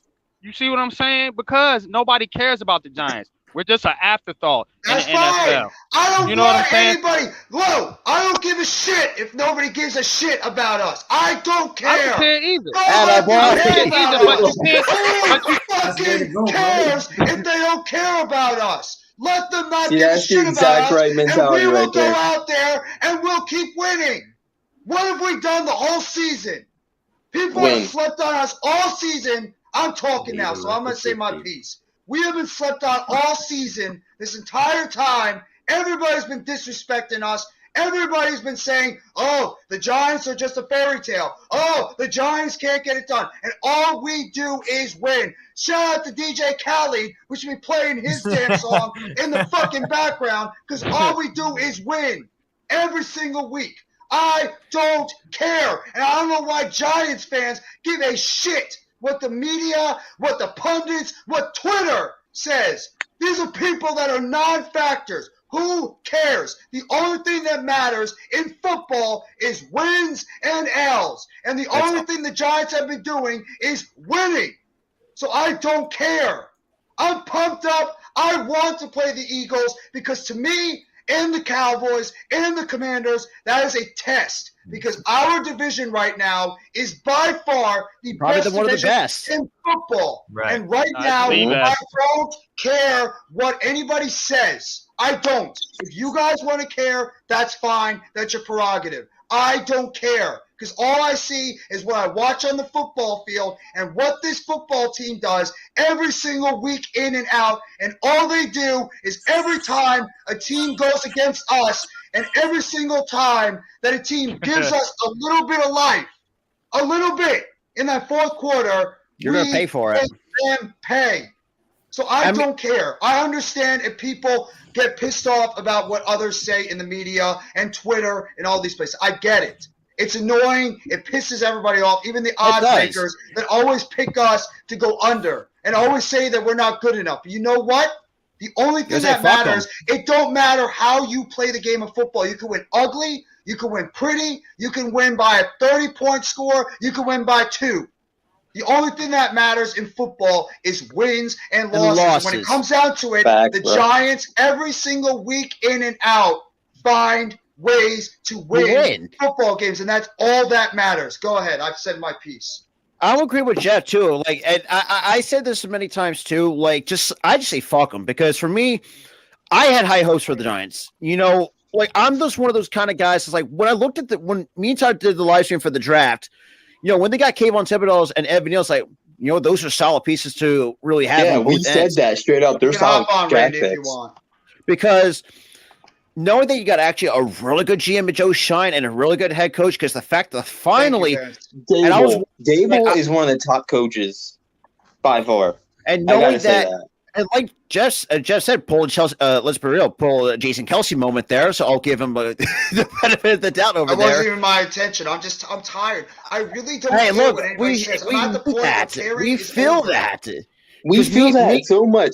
Everything that you said were factual, because we deal with the same stuff. No one's giving us a chance and stuff like that. Like, but you got to block that out. Like you said, all that should matter is wins and losses. That's all you said. And we saw it too. When I watched the Giants game against Baltimore, we know Baltimore had a good defense, but I said this too. Baltimore has an overhyped defense, and we saw that I think they missed Martindale over there in Baltimore because they're clear as day they do. Clear as day they do. And Buffalo misses Brian Dable. That is true. Too. And Shea Tierney. You cannot forget about the quarterbacks coach. Shea Tierney off that organization has been a big loss. An amazing quarterbacks coach, because now we're seeing development from Daniel Jones, and I'm glad that you guys have developed Daniel Jones very well. By, bro. Because it's great. Like even though I never watched this highlight type of college, even though I think because when we played him the last handful, was it 4 years in the league he's been in? But it's just like, he has shown flashes to be not like an elite quarterback at Patrick Mahomes, but he can still be a really good quarterback, can get the job done with a good running game. Now you just got to get some weapons around him. And let's be real, I think the Giants are a top 2 team in the NFC East. Are. Hands down. They're a legit team. I don't give a fuck. I respect you guys because at least you're not one of those arrogant asshole Eagles fans that think you guys are the shit. No, because you guys realize and you respect your opponents. I'm not going to disrespect you guys. I think you're a good football team. I've said that from the beginning. I think the Eagles are a good football team. I think it's going to be a pretty Jeff, the thing of this too, we had moments against you twice. It's going to be think about this too. We had moments in our franchise history we played like absolute shit. So we pretty much I think there was one time we went grew up in the Super Bowl. Yeah, exactly. So real quick, let me just drop something on y'all real quick. I'm not gonna be on here too long. Sure. I'm not gonna go much longer. I'm gonna close it off soon. Yeah, I gotta. Michigan Citrus game to do. Shout out to my man, Blue City Empire Sports. He posted this in the chat earlier. I don't know if y'all caught it, but I'm gonna elaborate on this a little bit. So Daniel Jones. What was the timestamp? NYG. Somebody came on Thibodeau, I think it was. It was earlier. It's probably about 15, 20 minutes ago.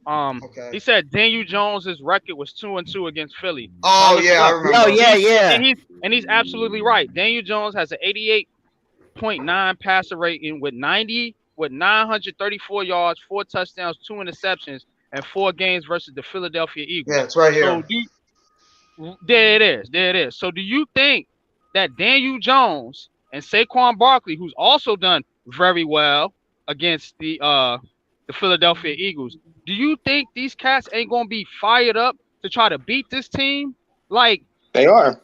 Let me add one thing to that. NYG, he should be 3-1. He's one Evan Ingram catch from being 3-1 against the Eagles. Big time facts.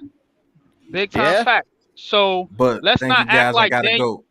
Thank you, Pat, for hopping on. Have a good one. All right, Big Pat. I'll holler at you, bro. But let's not act like Daniel Jones is some trash quarterback when it comes to this division. Remember, he dominates Washington. Everybody's scared. Oh, I'm not sleeping. Yeah. Daniel Jones dominates. Was he like the what? Commandos, the condoms, the Commodores, whatever else you want to call them. God does. You know what I'm saying? You want to call that We can't say anything. He dominates. And he's not his bad record against Washington though? What's it like? Somewhere in the double digits? Like, cause I don't know exactly what his record is again. He lost one game. The second game he didn't play last year. Right. Other than that, he's flawless. Yeah, that doesn't count in his record at all. Yeah. Other than that, I think he's flawless. I think he's like 4-1 against Washington. Something like that. See, and that's what I said too. Like people say, you got to give this man a chance. Yes, granted he has been given a bad hand with terrible coaching, just not good stuff around him. Now the fact that you get somebody like Brian Dable, who like I mentioned earlier, turned into Josh Allen, could be a multi-time MVP, and that's kind of how Daniel Jones is playing. Now, like I said, is he going to be like at a top like Patrick Mahomes? Probably not, but he has his own skill set that has helped the Giants to a 7-2 record. And I said this too. I don't give a fuck what anybody says, no matter what.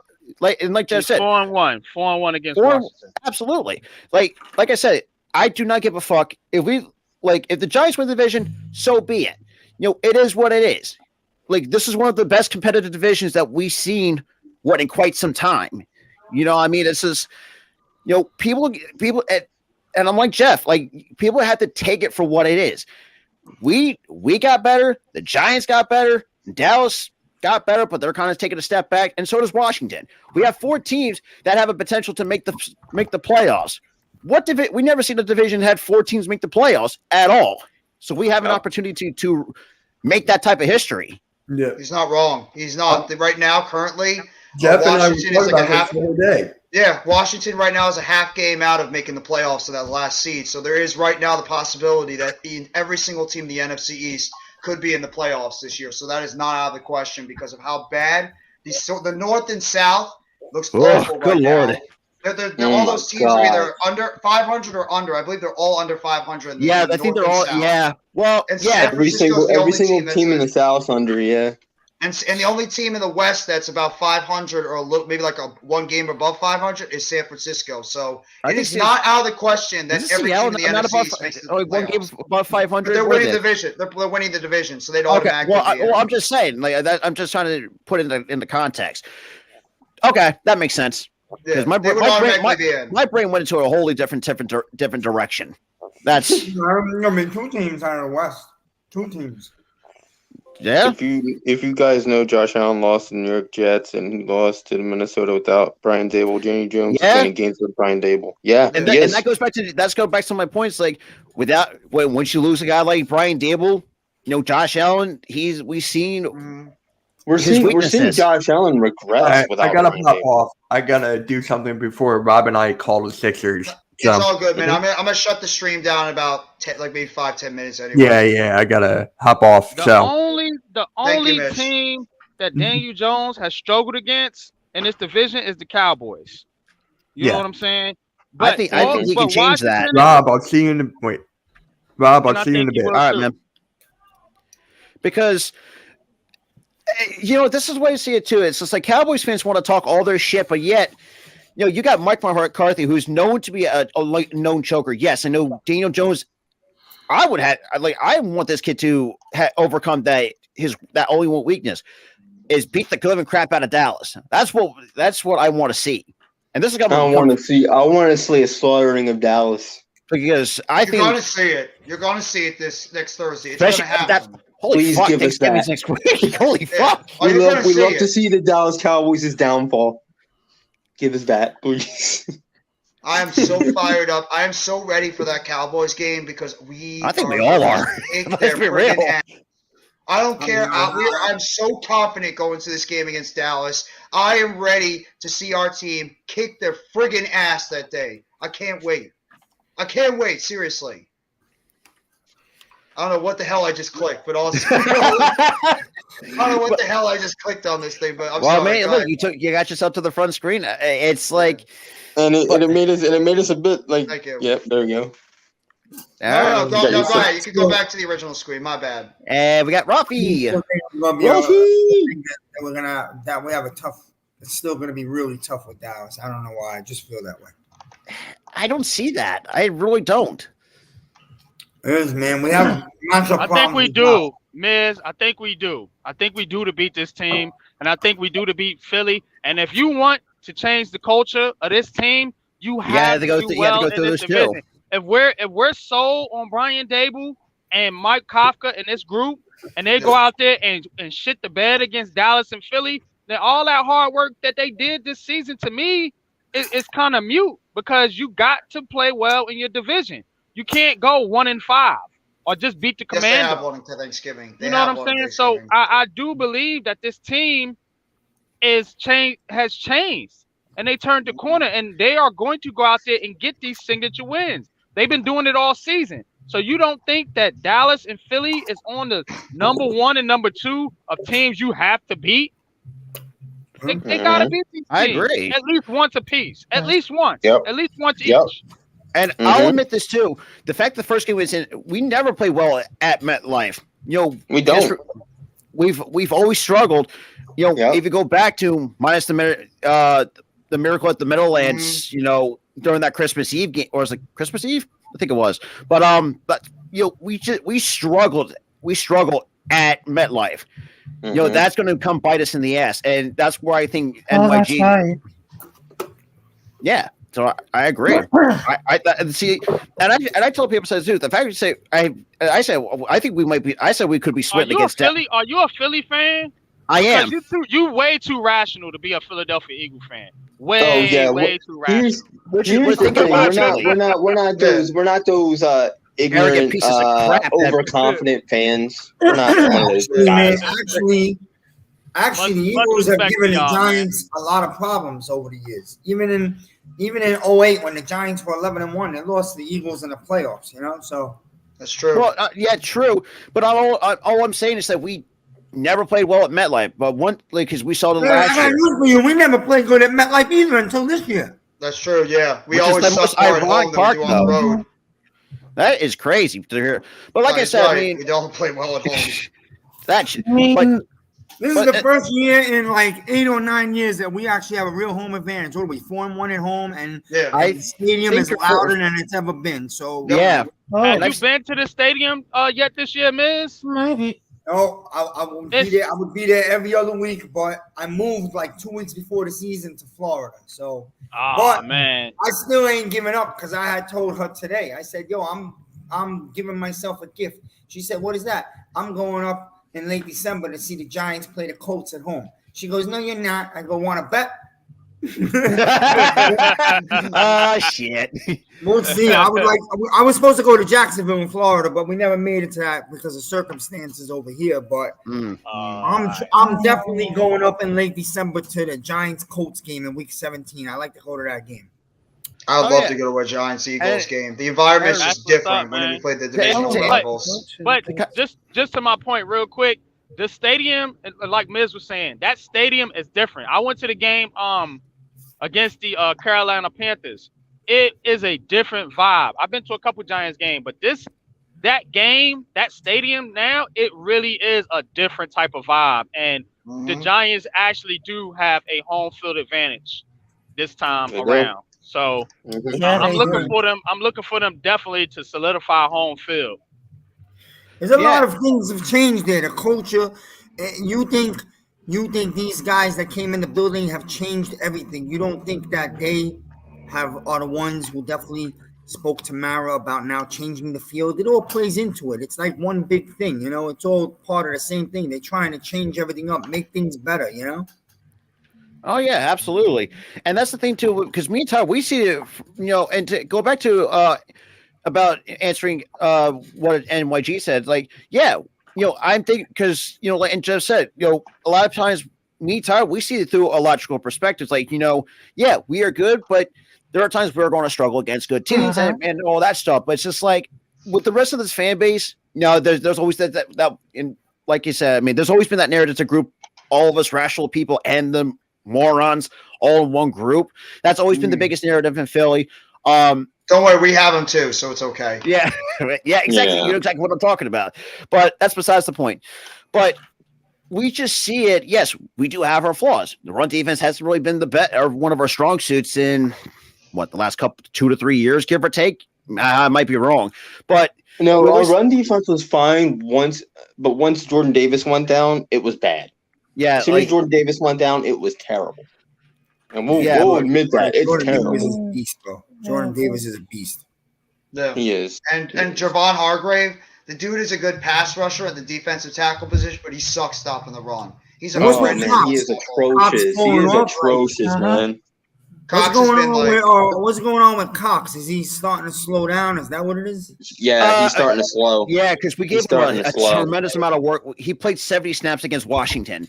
And the fact he came and said, I felt like shit. So now that's the reason why we got Joseph and Ndamba Kasu to help be that rotational pieces to help Fletcher Cox, because Fletcher Cox ain't getting any younger. Because, I mean, he's old. He's old. That's why we have Jordan Davis for a reason. That's what we put Because I mean, we already got a replacement for a successor for Kelsey. We definitely got a successor in Jordan Davis for Fletcher Cox. But we don't exactly know who's going to be that successor to Lane Johnson if he does decide to hang it up. So we got some other questions to really address. Not say address, but kind of just look out down the road, because we have Cox, Graham. We have like 4 guys still off that Super Bowl team that are still in their upper 30s, and it's worrying.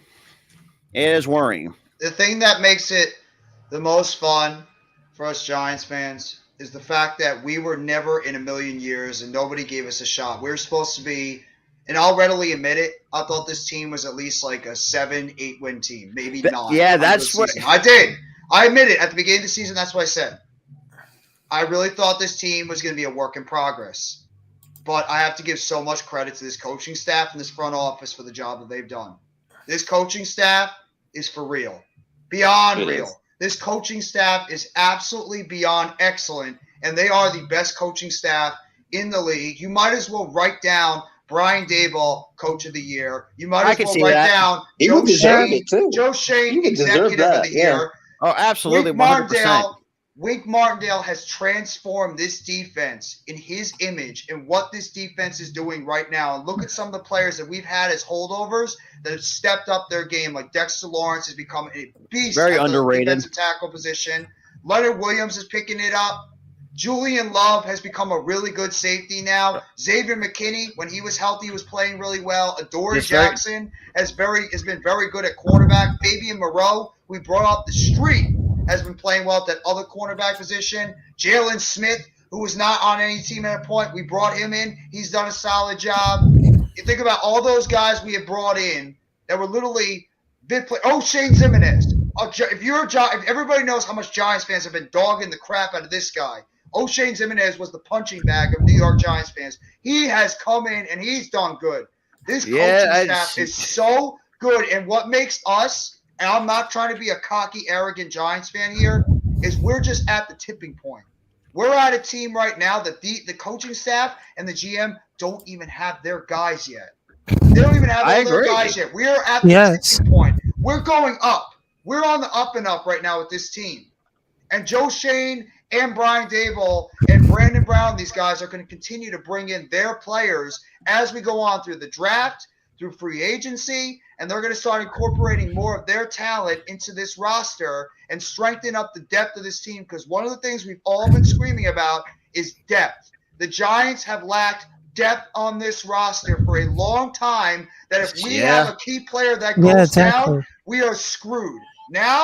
Now we have that next man up mentality where you see guys like a Fabian Moreau, like a Micah McFadden, like an O'Shane Zimenez, like a Tyree Phillips, like a Richie James at times, Darius Slayton, who wasn't even a starter at the beginning of the season. You're seeing these Joshua Azudu, Dane Belton, Jason Pinnock. You're seeing backups come in there now, Jalen Smith, that are coming in right now, and they are doing the job because this coaching staff is doing an excellent job coaching these guys up, putting them in the right position, and Joe Shane has done a remarkable job with no money, literally no money, picking up these guys off free agency and getting them in and having them buy into the Giants' philosophy and buy into this coaching staff. And it's rubbing off on this entire organization. And now the scariest part is the Giants know how to win.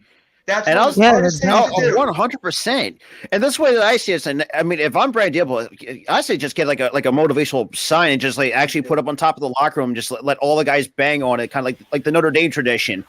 Because I mean, knowing, and this is where I'm going to give a lot of credit to the Giants too, having Joe Shane, and how this team has been kind of reconstructed. The fact you cut some pieces it's not just Joe Shane. Not to cut you off, Philly, but it's not just Joe Shane, because we got a very underrated guy from you guys named Brandon Brown that has been an excellent addition to this GM, this front office. So this is a collective effort. And that's what was missing from the Giants, because remember, Tom Coughlin and Jerry Reese, they wasn't on the same page. Dave Gettleman and Joe Judge wasn't on the same page. Yeah, oh my God, that was just a mess. This team is in lockstep all the way across the organization, from top down. That's the difference with the Giants this year. But Raph, go ahead, y'all. Yes. Raph, go ahead. You say you want to say something? Go ahead, Raph. Yeah, I just wanted to say something. That never happened just like 10 years ago. Remember the time when the New York Giants had won the Super Bowl, just like in 2011 with Eli Manning right there? It just never happened for 10 years. And the Oh, whole. well, I'll cut you. I want to just. We did have that season 2016 where we were, I believe, at 10-16, but that was a mirage of a team because we Oh saw what happened yes. afterwards. So go 11 ahead. and 5 that year. 11 and 5. 11 Yeah, and yeah, 5. yes. Thank you, But Miss. but all these things right there has been struggling with the coaching, with the quarterback, and of course, but look what we got over here at the 2022 season of the New York Giants. They just brought an offensive coordinator for the Buffalo Bills with a great mentality. That's the Mhm. great choice for the New York Giants. Got it. And he has a lot of experience, not only with the tight end coach as the New England Patriots, but also he's a defensive assistant. And he was offensive coordinator in three different teams, including the Browns, Dolphins, and he was coordinator at Alabama, You're and he right. was 5 times champion. So that was the biggest choice that New York Giants got it. So to see, oh, this is like a lucky right there. No, what I just saw between the first game between New York Giants versus Tennessee Titans, that was just like the first at all. And it was like, oh, the New York Giants is gonna lose again because what happens in the last season, it gets worse. But right now, that season right there, it came glorious. Again, they improved the defense, they improved the online, they improved everything. And they got the perfect coach at the perfect time. And of course, they got Kevin Thibodeau, Evan Neal, and of course, they got Wendell Robinson from Kentucky. I mean, things are really happening in New York right here. And not only Yes. they had teams like the Giants, the Jets, and of course Buffalo Bills, which is part of the New York right there, but Giants will be like a shocking surprise right there. I mean, look at it. Because that will be like a tight competition between Nick Sirianni versus Brian DeBall to be coach of the year. But right now, to give more props about that is Brian DeBall. He do a lot of great job over this season right here on the New York Giants because he had a lot of mentality and he had a lot of guts that nobody does about it. And he know that he can plan any game right there. And when it comes to the last minute about it, Brian Double knows exactly what's the point to win against a game. Like, for example, for Tennessee Titans, he knows about what's going on and about to putting out the players first. And Saquon Barkley, they need to extend it right here because he got the perfect choice. Oh, he's And I getting would say, extended. Oh, he's getting yeah, he extended, got Raph. extended. He's But getting I would just extended. say, So is Jones. They're both coming back. yes, And yes. I don't want to hear any Giants fans saying it's not happening. It's happening. NYG, you're the one that threw it out there in that video when you said that Daniel Jones and Saquon Barkley are coming back. They're a package deal. Guess what? And Miz, you said it too. They're a package deal. They're coming back together. So And Giants fans, if you hate on it, I'm gonna add one to that. Darius Slayton. I'll bring him back too. Yes, Mm, absolutely. Further, I haven't heard you haven't said anything for a while. So why don't you give your opinion on the Eagles and Coach? I'll let you talk about the Giants before we close out the stream. So further, go ahead about the Eagles, and then pass over to Coach. No, I'm just worried about the stopping the run the next 4 weeks. It's going to be difficult. I don't know. It's going to be a short week going to this Colts game. The game's going to be away. It's going to be the game I thought where we were going to lose. We still possibly are going to lose this Colts game. Anyone can win this. We don't have the best record against Matt Ryan with Wait, the you a Philly fan? Oh yeah, Yeah. he's a big Eagles fan, but he's Oh, another okay, realistic okay, one. and you are concerned about the Colts, right? Oh yeah, I said before. Okay, Even okay. So we I faced just want to clarify because I said something earlier and somebody said I was smoking crack, but go ahead. well, I don't know about that, but anyway, before even the Commanders game this past Monday Night Football, I even thought this was going to be our first loss. We just going into Indianapolis, it's always been close. The last one I think was like 2014. We were in Indy and we won with that field goal. We barely got that win, and then now we got Matt Ryan's. And he's going to be starting. And we have a 5-6 overall record with Matt Ryan's against the Eagles, and I'm sure he wants to turn that into a 5-5 record. How are we going to stop Jonathan Taylor? I know we got these new guys, but they just came on the block. I mean, we say that they're veterans, but let's see if they can start with Jonathan Taylor's playbook and play defense, I don't know how that's going to work right off the bat. I think that's going to be something that will develop over time and we'll probably see down the road. I don't see it starting with the Colts this week with Sue coming out being the guy that's going to stop Jonathan Taylor. I don't even think he might not even play. I don't know. Does anybody know? Yeah, they said Sue's not playing. Linval Joseph will play. Okay, so he will play. Well, like I said, even I still think it's going to be a process.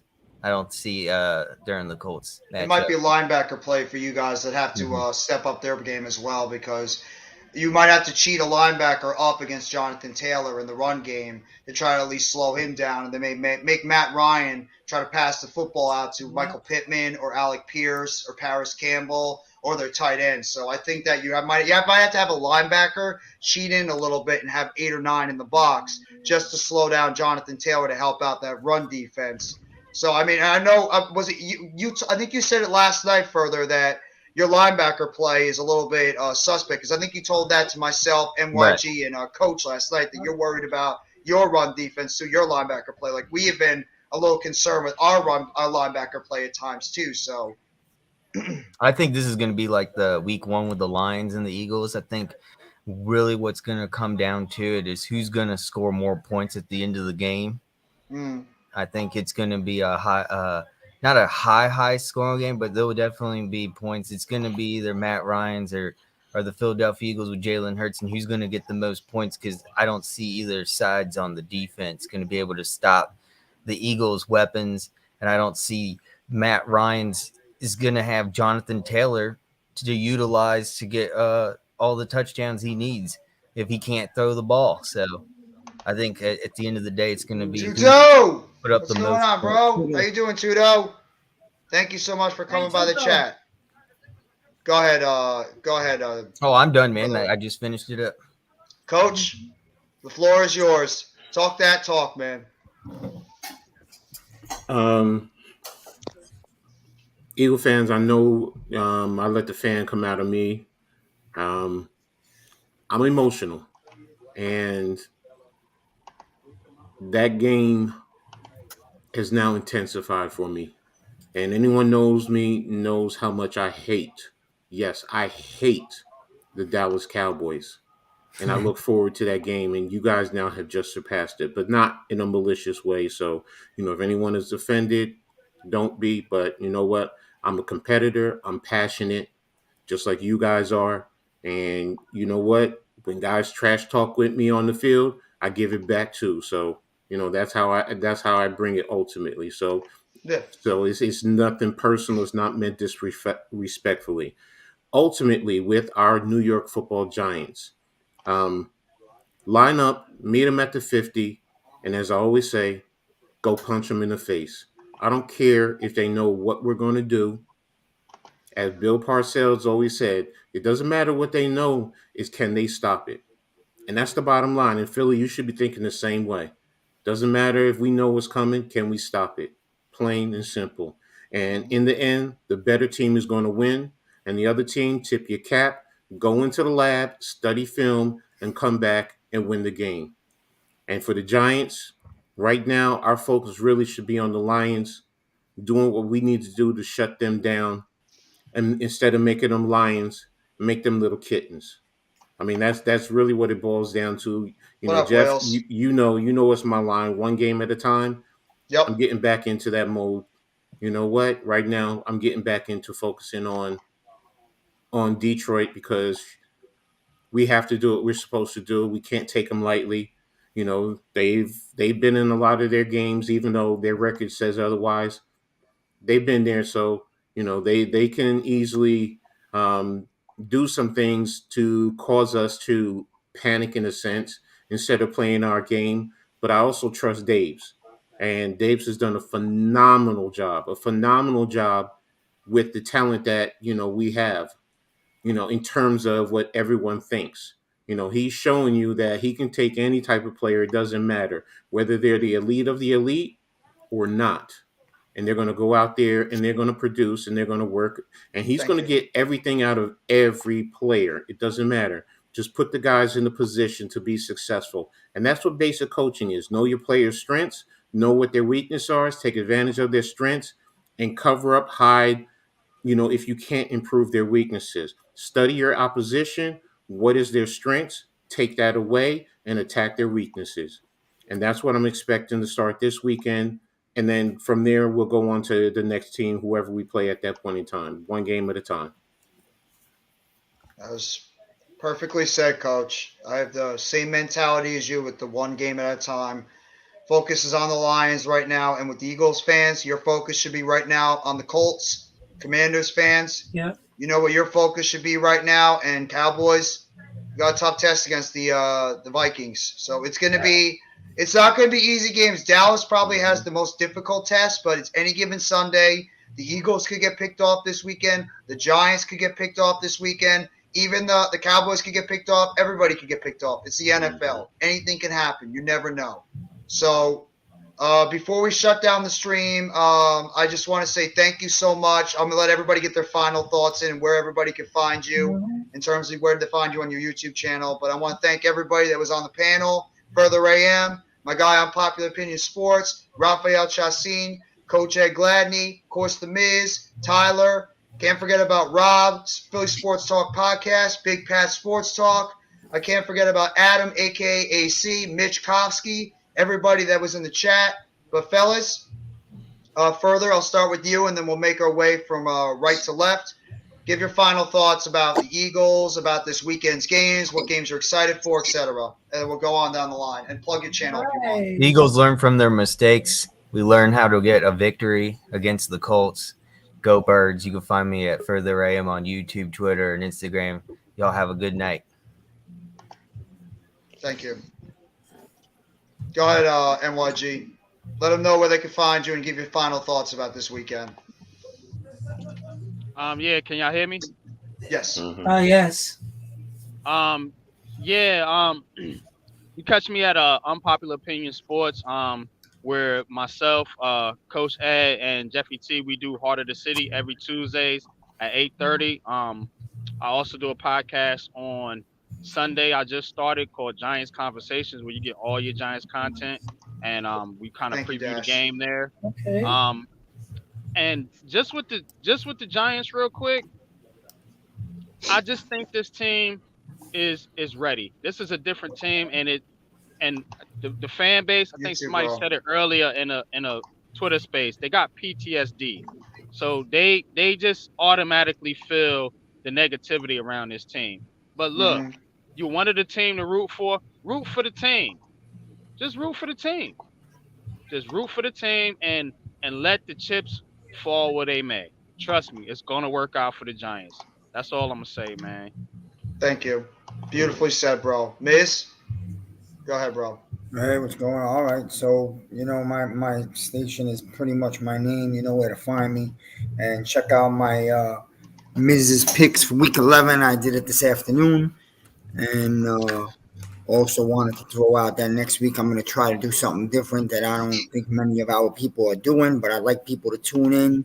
As I do the World Cup, I'll probably do 1 or 2 updates a day, short videos, summarize the games real quick, and try to teach you a little something about each game briefly, like a strategy of each team. So I think if people didn't watch soccer, they should watch this World Cup because you will find a really exciting tournament and you will catch yourself emotionally getting involved. But outside of that, the Giants should take Detroit seriously because Detroit's won 2 in a row. And I think Detroit's a much better team than their record indicates. I mean, I think we all can agree. And I think the Giants are going to have to bring in another hard game, stick to what they do. But I would like to see the Giants pull away one game and in the fourth quarter maybe win the game by 10 or 13. Yeah, we'll see what happens. I gave a prediction on my video 29-20.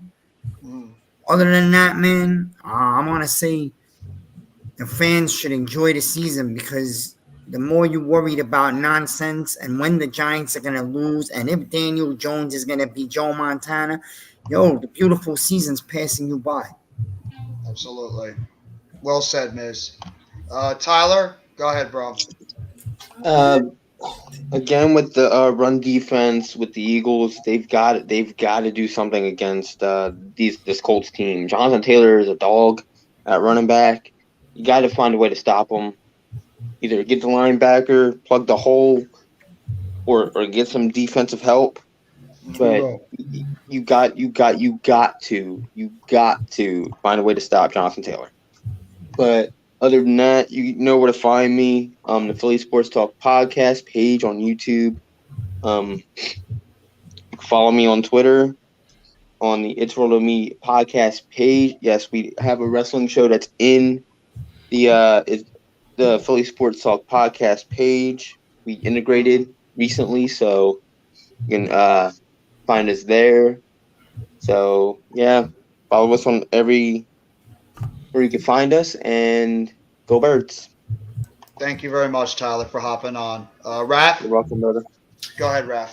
I just wanted to say you can follow me on Twitter or Instagram as Capitan Rafucho, and also you can subscribe me on my YouTube channel as Rafael Chacin. Right now, I had 300 subscribers, and I got congratulations, bro. Congrats. And I got more than 100K views because of that. And of course, you can follow me right there, because right now I'm doing a few content right here, but right now for the next week, which is the soccer World Cup, I'll bring a little surprise for you guys, so stay tuned. And so salute to everybody, guys, and so thank you, Raph. And Tudo just wanted to let everybody know that he will be at the link on January 8th. So Philadelphia Eagles fans, just be ready, because our guy, Mr. Tudo, he's going to be popping up in the link. He's going to be throwing some left and right over there with some of those Eagles fans. Philly fans, I got to say one thing. To you Philly fans. I'm a Philly fan too. Please be nice. You have a reputation of being a-holes. Please be nice to this guy. That's not happening. That's not happening. That's a message that's not going to resonate. It's going to go over their heads anyway. I just had to say it. It's not going to happen, Tyler. I appreciate you saying that. I know it's not happening. Coach? I know it's not. Take us home, Coach. My channel is Coach Ed. Coach Ed's Amazing World of Sport, and that's Ed, EDD, 2 Ds. My Twitter is Coach Ed Gladney, GLADNEY. I focus on a wide range of sports. It doesn't matter whether it's college sports, women's sports. I cover it all. I'm getting back into high school sports, and probably going to be repping, talking to one of my former players. Going to be possibly interviewing his son, because he's one of the young up-and-coming quarterbacks in the youth football world in New Jersey. So we're just working out all the particulars right now. So, just little things like that I'm trying to bring to the YouTube channel, continue to learn and expand. As far as the Giants, I predicted last night it's going to be a 24-23 game. The teams are a lot more evenly matched than most people realize. Both teams have lost to common opponents in Dallas and Seattle, and beaten both common opponents in Green Bay and Chicago, which is why I have it close. Detroit loves to be physical in their trenches, so New York has to step up and meet that physicality in the run game. Definitely try to make them one-dimensional. I know they can pass the ball, but if you make a team one-dimensional and you know what they're going to do, it makes for defending them that much easier. Offensively, control the rock, man. Just run that ball, ram it right down their throat.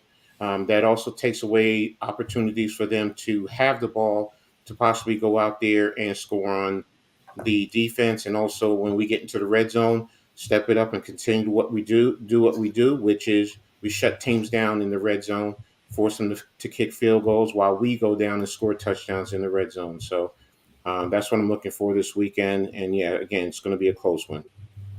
Thank you, Coach, very much. And I appreciate all you guys popping on. You guys are all fantastic content creators. And of course, I can't forget about one more thing. Oh, go ahead, Miss. Yeah, go ahead. I want to make a prediction that I haven't made yet before. Shoot. Kenny Galladay will score his first touchdown as a New York Giants. I'm gonna ride that train. I'm gonna ride that train. Okay. Liz, you were doing so well. You were doing so well, and then you had to throw that one in there. I can't. I'm trying this. I can't do it. I can't. I've done it too many times.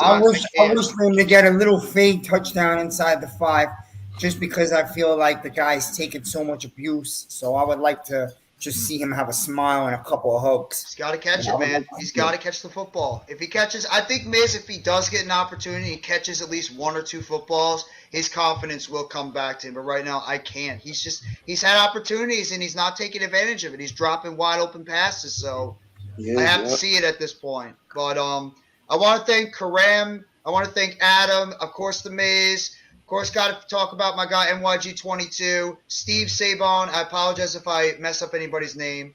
Of course, Coach in the chat.